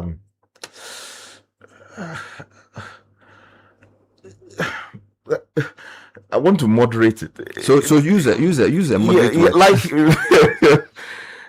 I mean, government policy is communicated through a government institution, and you are on radio publicly saying that you are disregarding it to a large extent. It doesn't apply to them. I mean, the policy, you see, that's why Professor took a more nuanced, and that is what statesmen do. You are leading a school, you are leading students. A directive has been issued. If you have a problem with it, there are proper channels for ventilating. He said they wrote to the GS and GS has not responded. So they may be considering it, but it's a legal. So you don't think it's right for him to come on air and say it doesn't apply to us? Yeah, and that we are continuing with what we are doing. Private and public. Yeah, you understand? It's problematic. At best, respect it. Then take steps to set it aside. If you believe that it is within your legal right to do what you are doing, and that parents should have no cause to concern to the extent they have their words in there, they have signed off on all of these things, there is a way to deal with it. But Sky, you also need to agree that people have planned these things the whole term, and then in a day, because you see, in other jurisdictions, who are the people? Schools. So what I'm saying is that even if you are going to ban it, don't you think there should have been more? I think they banned it just last week. Okay, like the schools. I think too. The schools plan their graduations for the whole term. They organize guest speaker. In fact, the program I went to, the guest speaker had to cancel another program and fly in the night before to come and speak. What level of injury is caused by? So what I'm saying is that even if you are going to ban it, you could say from next term. You get it? So that you also. Because you see there's also some predictability issues there. I agree with you. Get it? So you can say, okay, you know what? Based on all that we've seen, 2027 academic year, graduation is banned. But to just announce it one day, Charlie, people have invested, training, kids are prepared. Oh, Sky. And then you just get up and just ban it. No, you see, I sympathize with your argument on predictability, investment that may or may not have been made, and all of that. I take those concerns on board. and it is there's an argument to be made for taking that into consideration when governmental decisions are being made. But if you look at the broader picture, I think it is not in our collective interest to allow some of these things to go on, because we want to standardize. So that you see, people assume that because you have your child in a private school, you can afford anything that comes with it. And that is the wrong impression. Many people have been forced into the private sector because of some of the concerns we have with public education, even in some of their areas. Exactly. So they are doing it as a matter of not having a choice. So providing a public service. Exactly. So they shouldn't make it look like they can do anything they want. Yeah. So the assumption now is, you have brought your son to our private school, and so that should be it. You see, there may be people who will come out of the current system as is without problems. They may turn out to be great. But the same way, there are people who are coming out of these schools with all kinds of problems. There are many parents who are not coming out to speak, but who are having to deal with all kinds of things. I deal with some of these things at many levels. Let me read some YouTube comments which seem to agree with you. Bernard, this may sound new to you, but it's not new. Parents have complained about this for years without any response from authorities. The majority of parents wholeheartedly welcome the directives. This is Kojo. I don't know which survey he did, but he says so. Bernard, I disagree totally with you this morning. The issues are so real, even in the villages. My female mate got impregnated by another male mate during our graduation in 1999. Chris Bonny. Amanda Achab says, we were just talking about children experiencing things that will be memorable, like winning the literacy challenge. Graduation ceremonies are very positive sides that will ring throughout the adulthood. El Gibo says, in addition, the ministry should address schools flaunting their pupils' grades. This is also leading to unnecessary competition, and schools and pupils are paying so much to get good grades. Francis Akon says, I love your contribution, Kakra. So on point. Ban simplicity. So Bernard, my we should do a referendum. So the graduation for some schools take place together with the speech and prize giving day. So they do the speech and prize giving day. All the activities that are memorable as we talk about them happen on that day, and then life goes on. What I see from where I sit is where some schools separate these things. For example, where you have speech and prize giving days, you have graduation separate, you have career day. Some even go ahead to have traditional days, and all these are different. Do you get? And that's why I feel that parents get burdened. You can by all means do much of it's too much. No, it's all way that too much for parents. For the graduation, yes. No, it's way too much. Yes. Now, where I depart from is ban. Ban means what? Regulate. Just regulate the thing. Tell them how they should do it if they have to do it. The lines they should not cross if they have to do it. That's my argument. I'm just saying that is the ban. We have banned it. Ban means what? We just say Akbakot. So you tell us what is permissible, what is not permissible. Exactly. Give us the guidelines. So that the guideline. But again, guideline. Yeah, I'm a parent. I don't have a problem making the choice.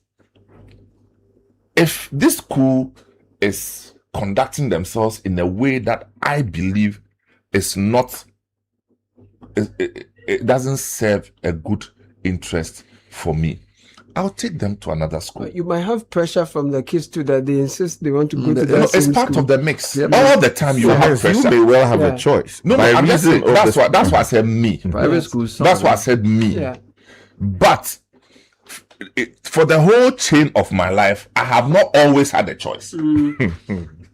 So I'm saying that in a situation that maybe I didn't have the choice, it's okay that the Ghana Education Service should express the concern. Next is to regulate or help structure. My only departure is the wholesale banning. That's all I'm saying. Let me read 2 more comments. Good morning, Bernard and team. The ban and actions taken by GES is disrespectful to the mission schools that have been organizing such events in the most appropriate and honorable manner for years. If GES intends to address the excesses, at least they can do.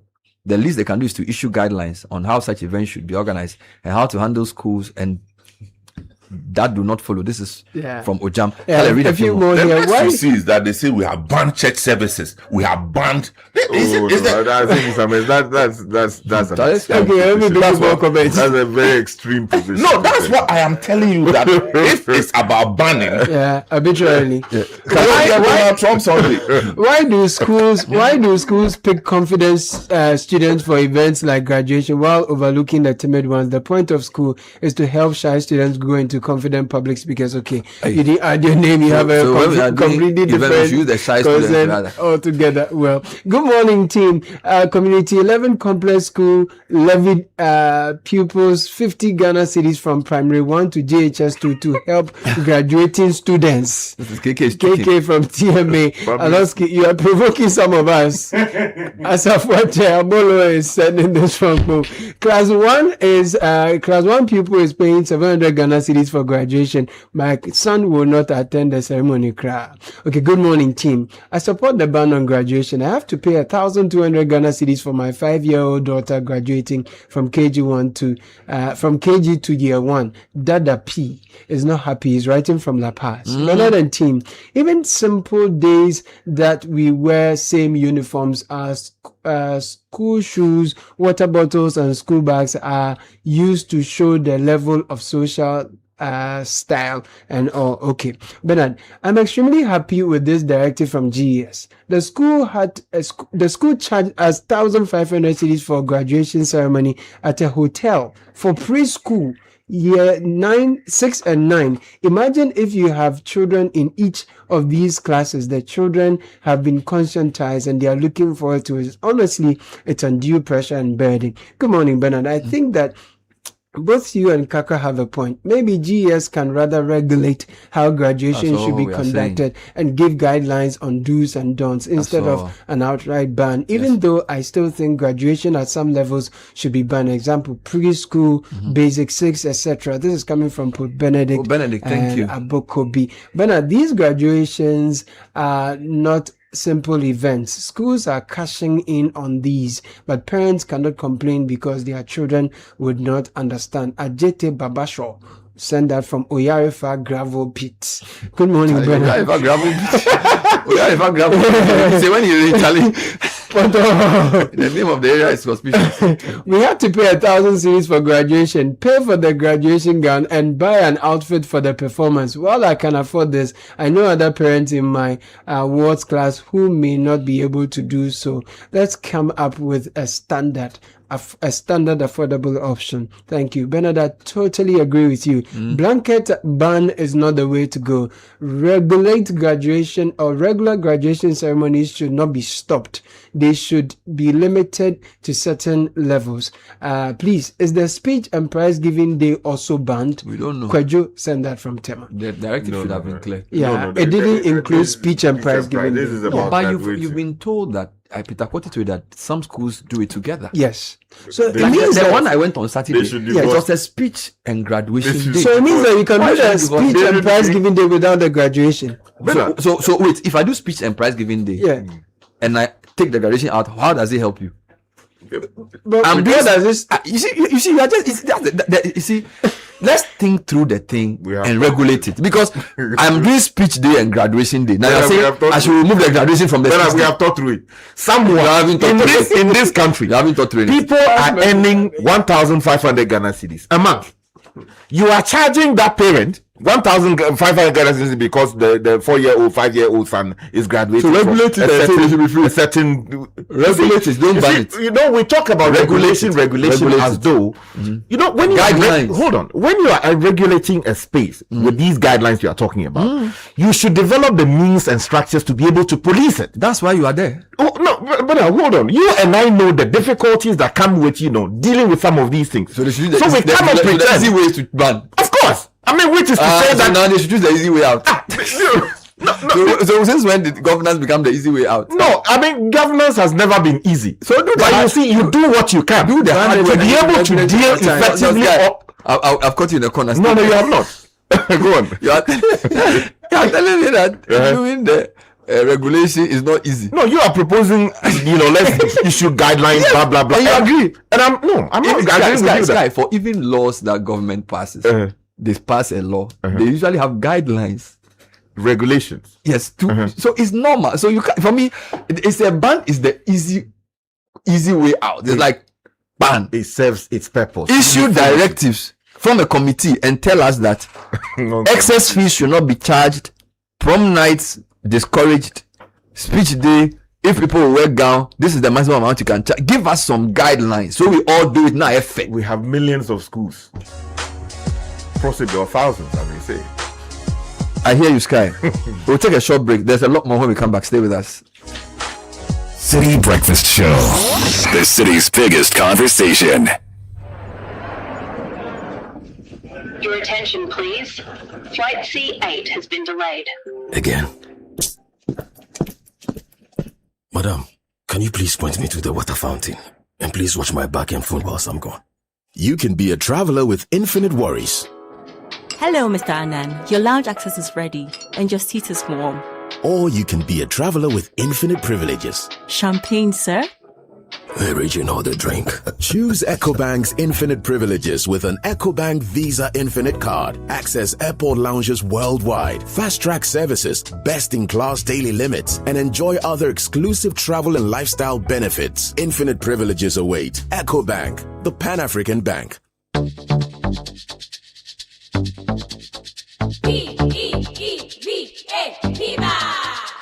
Looking for a burst of flavor in every sip?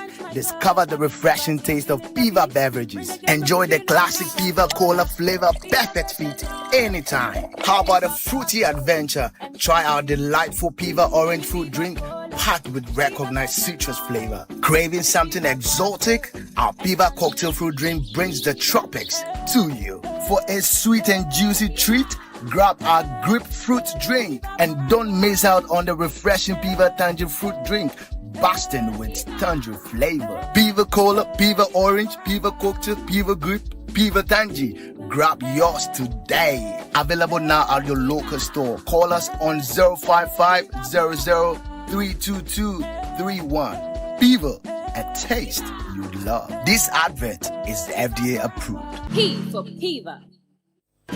HR is evolving. Are you ready? Join industry leaders, HR professionals, and business executives at HR Connect Conference 2026 for powerful conversations on transforming HR into a true driver of business growth and competitive advantage in Africa. The theme: from certification to competence, why elevating HR is critical for business growth and competitive advantage in Africa. The date, 30th and 31st of July 2026 at the Labadi Beach Hotel at 9 a.m. daily. Tickets are going for 2,000 Ghana cedis only. HR Connect Conference 2026. Connect, learn, lead, and transform. What if your ideas could shape the future of education in Ghana? If you were a brilliant pre-secondary student aged 11 to 15, this is your moment to shine. Welcome to the Literacy Challenge 2026, the national literacy competition that celebrates young thinkers, great writers, and future leaders. This year's challenge is all about artificial intelligence and education. The topic: in not less than 600 words, write a letter to the Minister of Education as a youth consultant discussing the advantages and disadvantages of the use of artificial intelligence (AI) in education. Advise on how Ghana can effectively integrate AI into basic schools to improve teaching and learning, while ensuring that students in rural and underserved communities are not left behind. Remember, your essay must be in your own handwriting, must be endorsed by a parent, guardian or teacher, and include your full contact details. Submit your entry by Thursday, 30th July 2026 at the front desk of Channel 1 TV or PO Box GP 14123 Accra Central. Stand a chance to win 10,000 Ghana cedis cash, a laptop, and earn the title of Ghana's most outstanding all-round pre-secondary student. For more information, call 0205-973-973. The Literacy Challenge 2026 is powered by Citi FM with support from Channel 1 TV. And it's proudly sponsored by Prospectus Ghana Limited, SIC Insurance, and Advocates Publishing.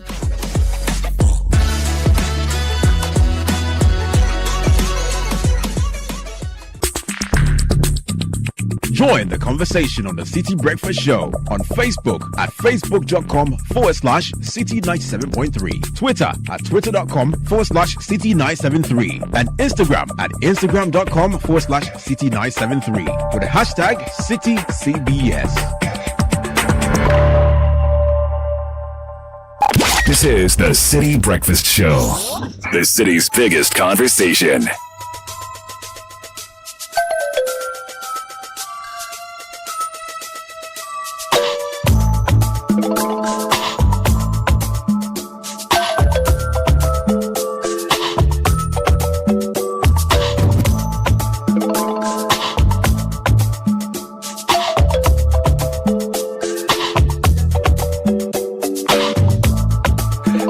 After 9, great conversations always, and we have Litina in the studio for a great conversation in a bit. But the great news is that the Ongalicious Abingo promo has been extended to the 15th of August. Now participation is even easier. Simply submit 20 Onga powder promo sachets or 20 Onga shrimp tablet promo wrappers, or a mix of the two, still making a total of 20. Promo at any Onga redemption center near you. Receive your scratch card. Scratch to review your unique code. Dial *713*27#. Win instantly. There is over 4 million Ghana cedis worth of cash and prizes to be won, including cash prizes up to 200,000, smart TVs, deep freezers, washing machines, kitchen appliances, and many more.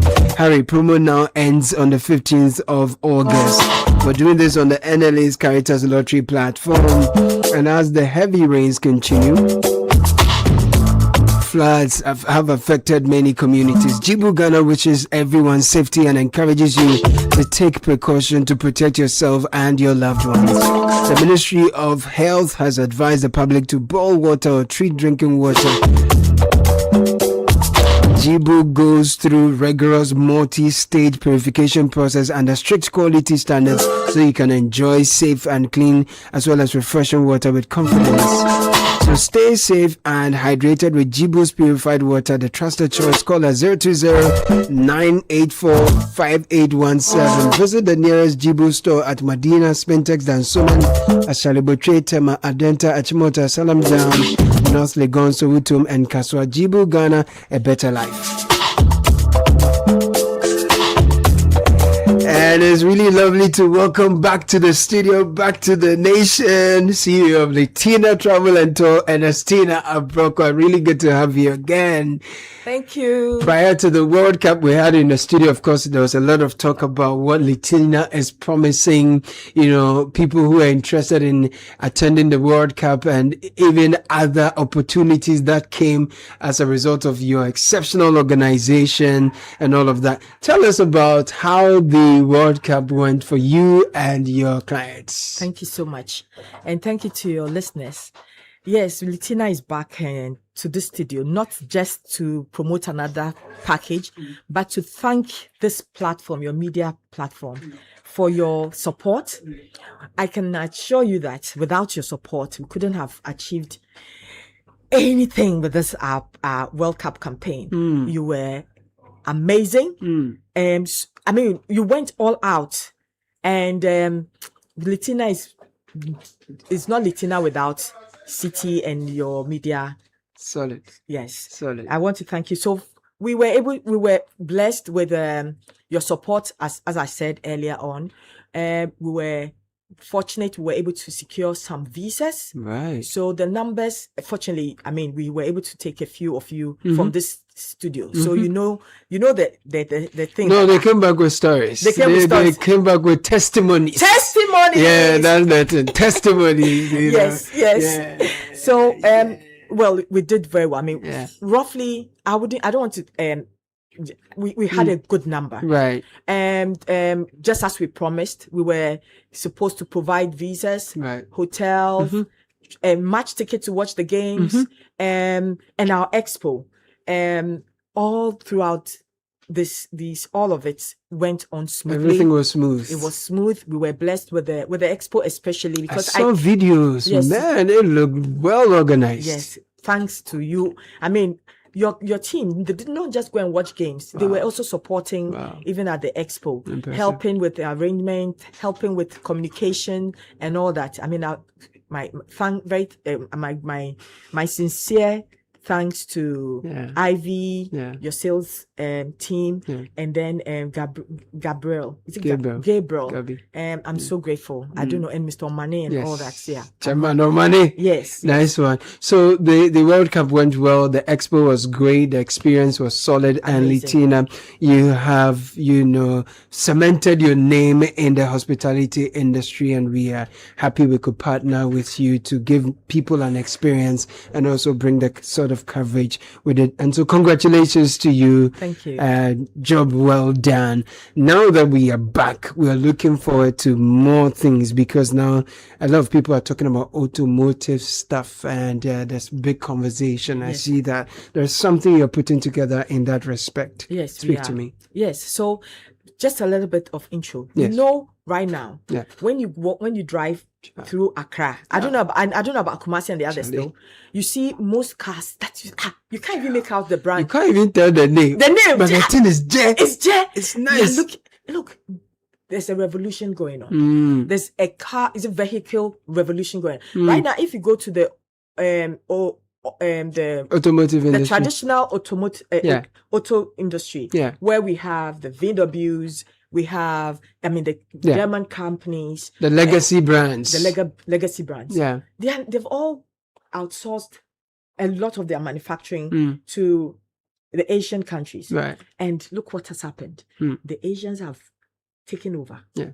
Because you see, and this is what happened with the clothing and textile company. When America said, look, it's too expensive to be paying for labor. Let's outsource labor to India, to Indonesia and Brazil and all those places. Then they take over with the fashion. Same thing has happened with the auto industry. So there's more to expect from China. And they want the competition is keen. It's not like any ordinary car. The cars are like from space. Really Some of good. these cars, I don't know who made them. Really is it good. AI?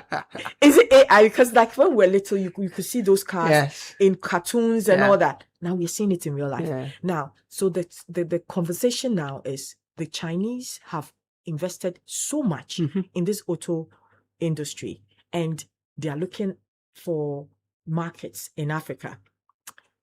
This package that I came to promote is looking at not just Ghanaian auto companies. They're looking at not just Ghana, but Africa. So the invitation is not just to Ghanaians, but to Africans, Middle East countries, entirely the whole world. They are doing a one whole week exhibition, including factory visits in 3 different provinces. In Gwangju, in Jinan, and then in Liangshan, which is somewhere in Beijing. So what they're saying is that they want Ghanaians, procurement officers, entrepreneurs, importers of car vehicles. Just a little bit of digression. When there's a new market trend, or just like computers came, you were in the industry, in media industry. Before, we used to buy a lot of newspapers to read, to be able to get news. You need to go and buy a newspaper. Absolutely. Now it's online. Everything. It's the same thing that this new car revolution is bringing along. Many Ghanaians and many other, not just Ghanaians, many Africans will often be the last people to catch on.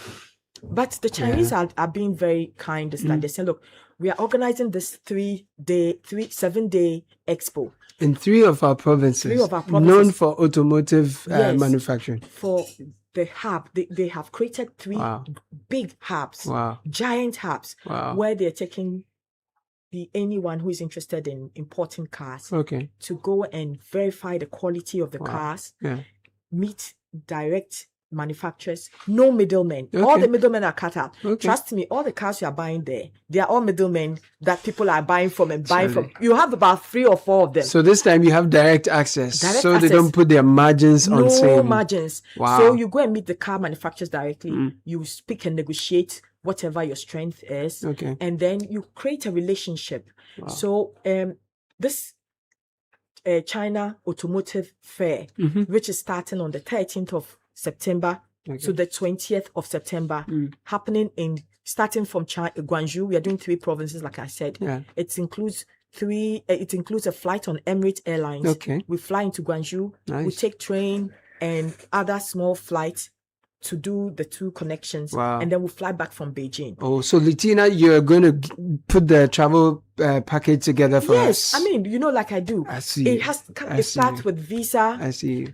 Hotel, flight, transfers, wow. meals, and for a cool amount of $2,800. For less than $3,000, Can you imagine? Taking care of transportation, accommodation, feeding, flight, and everything. I'm telling you. Litina, give us your number. My number is... Don't shout it. We don't want everybody to hear it. It'll be coded. It's coded, but it's 0244 260 789. And then you know where to find us. Tell us. In the Alisa Hotel, Northridge. Absolutely. People are registering feverishly. Wow. We're talking to car garages. Wow. We're talking to procurement officers. Okay. We're talking to people who are looking for business opportunities. So entrepreneurs, to take dealers in the space. And come. I see your phone is already buzzing. Yes, it is. People are calling. Thank you so much. So I will leave you to go and answer the calls. Absolutely. Yes, and then we will meet in Guangzhou. Definitely. We have to. Ni hao. Oh, ciao. Thank you so much. Thank you. It's always a pleasure to have you. And Estina Broker, CEO, Litina Travel and Tour.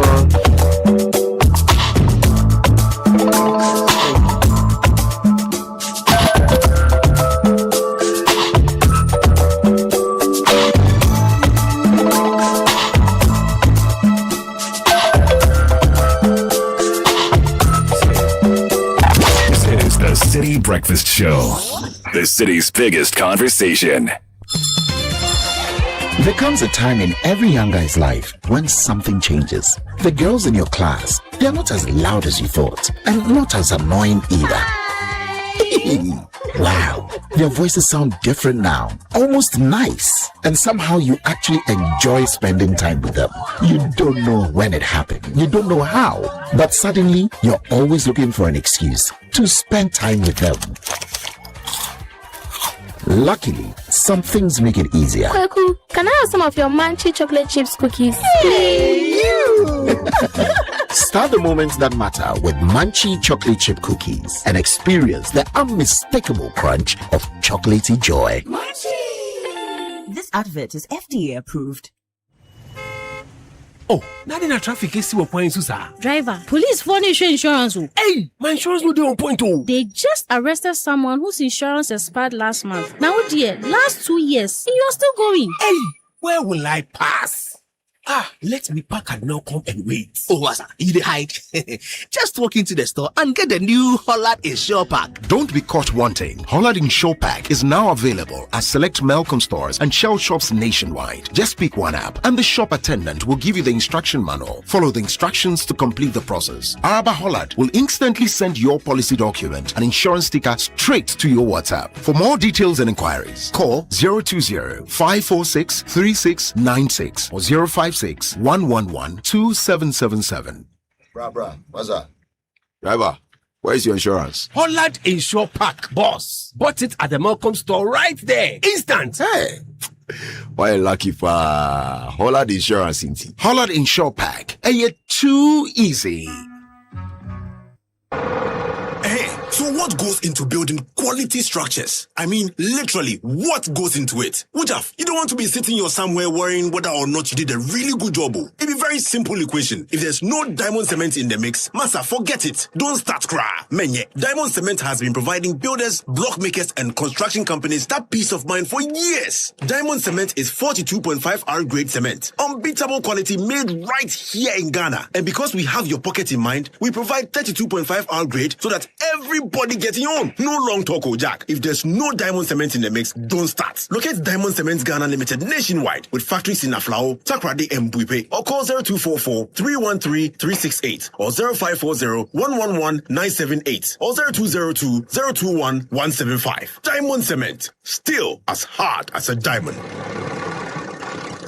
Hey, who dey brass? We dey brass. Hey, who dey brass? We dey brass. Hey, brush your teeth, brush your teeth every day and night. Slide them, send her to them. Price their gems away.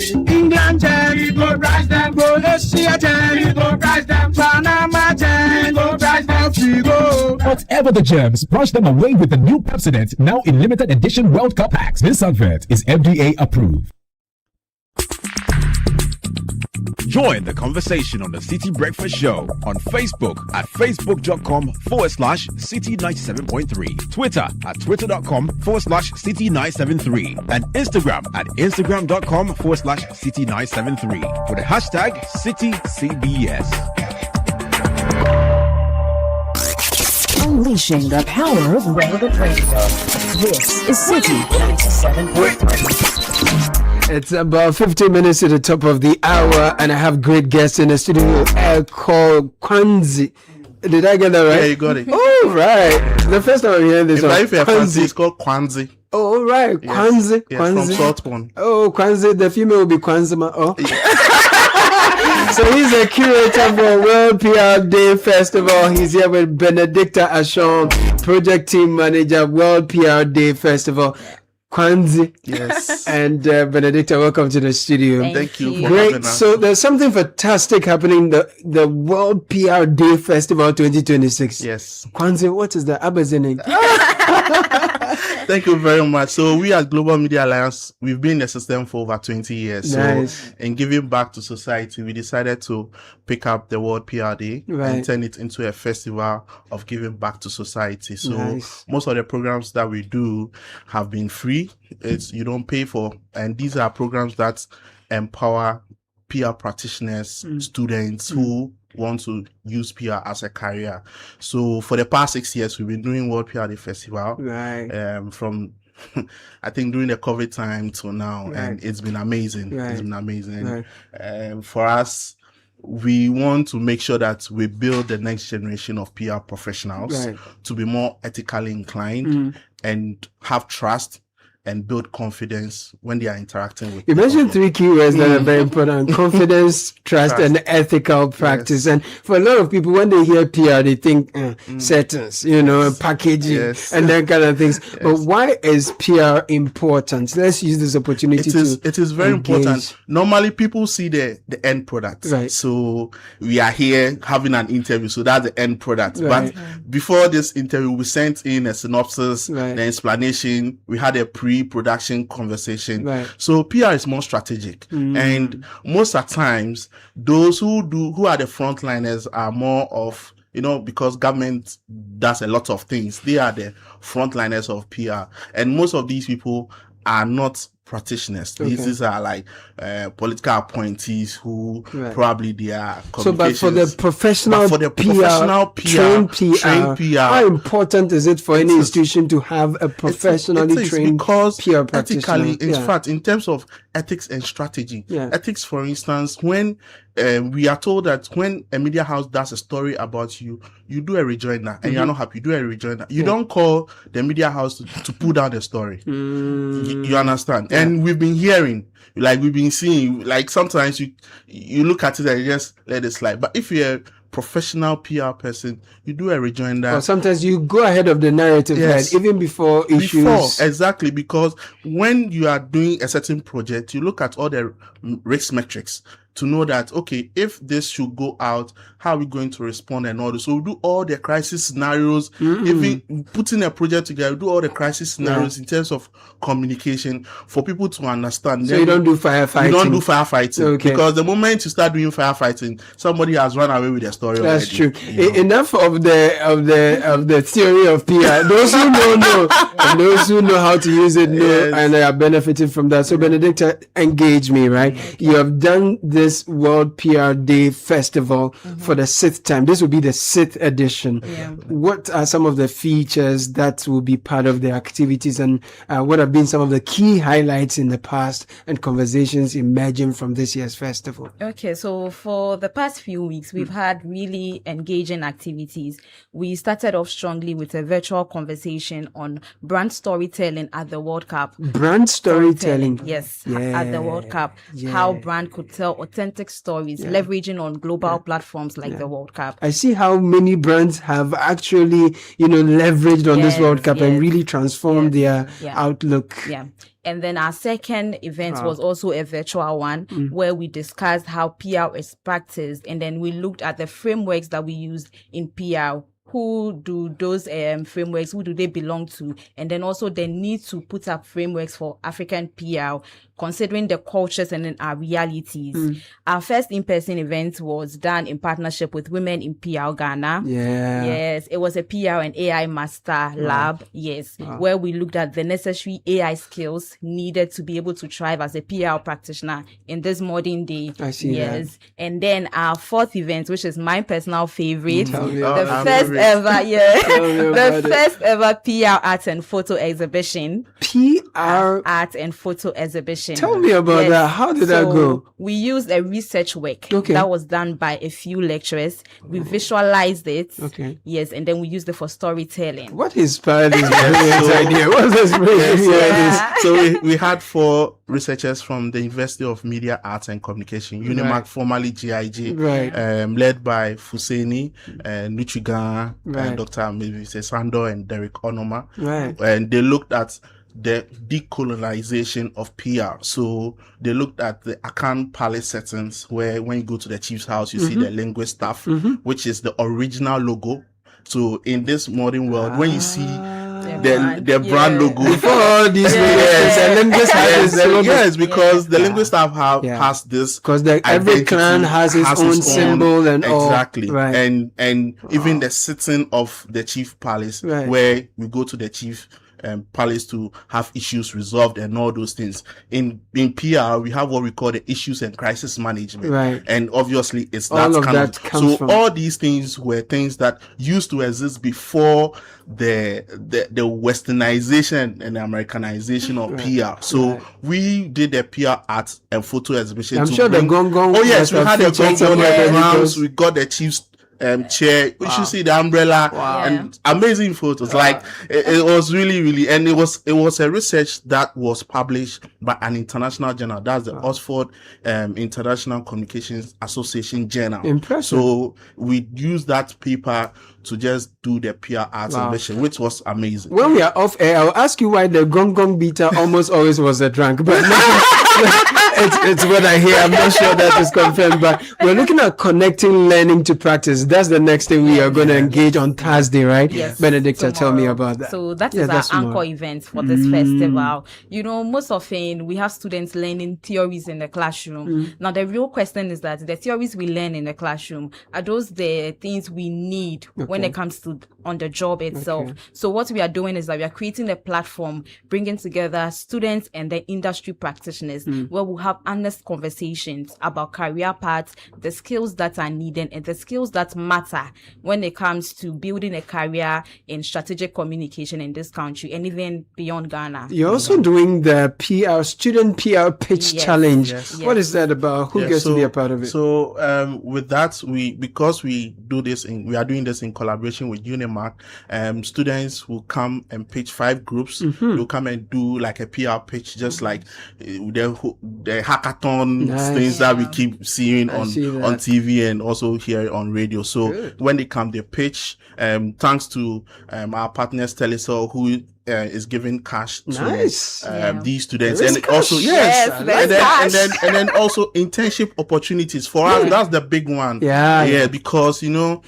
all our careers started from internship. Then go to national service, then your first career, right? And Telesol is providing this amazing platform. I like that. And it's good. Tomorrow, 10 a.m. Silverbed. Nice. We have the Minister for Sports and Recreation, Honorable Kofi Adams, being our special guest. We also have Excellency Baba Sadiq and the Ghana High Commissioner to Nigeria also coming. And then we also have the Director of Communications at the Bank of Ghana, Bernard Avle, coming. We have Madam Angela Esiedu. You have all the people who matter showing up. Yes, we have all the people who matter in the space for the students to come and interact and all those things. So for us, we are very, very happy that tomorrow, Silverbed, 10 a.m., World World PR Day Festival, we are doing a big one, the PR Dialogue. And we are connecting learning to practice. Solid. Benedicta, I'll give you the last word, right? Okay. In conclusion, let's focus, let's look into the future, and let's talk about PR for professional students and organizations. Why does it pay? Why does it matter to pay attention to platforms like the World PR Day Festival? Why should we all be a part? Right. I think the PR space looks very promising, right? And then platforms like the World PR Day Festival gives the opportunity for students and practitioners to come together. Right. So we get to learn from each other, share ideas. So as a practitioner, if you want to be relevant and prepared for what's next, World PR Day is the best platform for you. Lady and gentlemen, really enjoyed talking to you. Thank you. I wish you the very best on your projects. Pass by tomorrow. I would do my best. Yes. Echo Kwanze and Benedicta Ashon, thank you so much. A few minutes to the top of the hour before we go. Planning for the future begins with the decisions you make today. Save and invest early with EDC, build wealth and retire comfortably. EDC gives you professional fund management, flexible investment options, potential for higher returns and financial security for retirement and future goals. Financial independence is possible with EDC. Sign up today. WhatsApp at 0509-268-414. And if you're looking for a best of flavor in every sip, you will discover the refreshing taste of Piva beverages. We have Piva Cola, Piva Orange, Piva Cocktail, Piva Grape, and Piva Tangy. Grab yours now at a local store near you. 0550-032-231. Piva beverages, a taste you will love. And if you're ready to level up your future, make Academic City your first choice. Our students don't just learn, they build, innovate, and lead. Our graduates are all over the world, leading. From Apple to Goldman Sachs, Ernst & Young, others are building startups and driving innovation. We offer innovative undergraduate and postgraduate programs, engineering, business administration, communication, AI, data science, and cybersecurity. We're the first university in the sub-region to offer undergraduate programs in nuclear engineering and unmanned aerial systems engineering. As if that's not enough, we offer professional development courses as well. Admissions are open, so please pass by 053-101-2236. Call us now. Visit act.edu.gh. Academic City University, educating future-ready leaders. We all know that silence when the rent is due and you cannot pick up that call. Shop is empty, you're pretending it's fine. Salary is finished 2 weeks ago. There's still a week to go. The goods are stuck at the port. Look, the business idea is ready, cash isn't. The name of the silence is money. Bills breaks the silence whether you need working capital, a salary loan, emergency cash, or startup funding. Your Ghana card is all you need. Call Bills Microcredit today, 0596-920-833. Break the silence, Bills got you. Why is it that the healthcare always feels like a battle? A minute ago you were fine, the next minute you're facing rising costs and a diagnosis you weren't ready for. Eden Care is a reset button. Eden Care is Acacia cash or startup funding. Your Ghana card is all you need. Call Bills Microcredit today, 0596-920-833. Break the silence, Bills got you. Why is it that the healthcare always feels like a battle? A minute ago you were fine, the next minute you're facing rising costs and a diagnosis you weren't ready for. Eden Care is a reset button. Eden Care is Acacia Health's dedicated insurance for individuals and families. It combines everyday easy accessibility with absolute trust and experience of a proven health insurer. Health partner that actually answers you when you call is Eden Care. So stop fighting the system, start walking in peace. Reach us via edencare.acacia@myenterprisegroup.io and choose Eden Care today. Eden Care brought to you by Acacia Health. There's a big awards ongoing for SMEs. It's called MTN SME Ghana Awards. It's inviting applications from registered SMEs in Ghana. Come, let's celebrate you. Eligible businesses must be registered and operating in Ghana. Fall within SME category, demonstrate strong performance in business and growth potential. Applications can be submitted online via SMEGhanaAwards.com. Download the form and submit awards at SMEGhanaAwards.com. Deadline is 17th July 2026. Call 0242-266-859. Headline sponsors MTN Ghana. Sponsors Star Assurance Group, One Africa. Partners Ministry of Trade, Agribusiness and Industry, Ghana Enterprise Agency, PUM, Netherlands, World Association for Small and Medium Enterprises and Ghana Investment Promotion Center, GIPC, SMEGA, celebrating excellence, empowering growth. Some days business go well, and other times one unexpected expense throws all your plans off. That's part of the hustle. When you need a little support to keep things moving, Kashik Bay Misika by Adishiman Savings and Loans Day for you. Dial *171# as an MTN merchant. Go to Financial Services, select Loans, select Misika, follow the prompt. You could qualify for an interest loan of up to 5,000 Ghana cedis. It's in times like this, you say to yourself, Misika Day for me. And if you're looking for a space for your girl to grow, learn STEM and entrepreneurship, a boarding school where leaders are raised and industry creators are built, LifeSource International School is where to look up to. Cambridge JSS 1 through A levels. Girls from this level, we accept them. We offer a safe learning environment, affordable tuition and scholarship opportunities. This academic year we are open. We are located at the Palm Junction Central Region. Call at 055-955-2263. LifeSourceGhana.org is where to visit for more information. Give your daughter an education that builds leaders. Enroll today at LifeSource International School. Thank you so much for doing the listening. My name is Caleb Kudah. Na Oyo Kwote will take over with Branch in the City. Enjoy.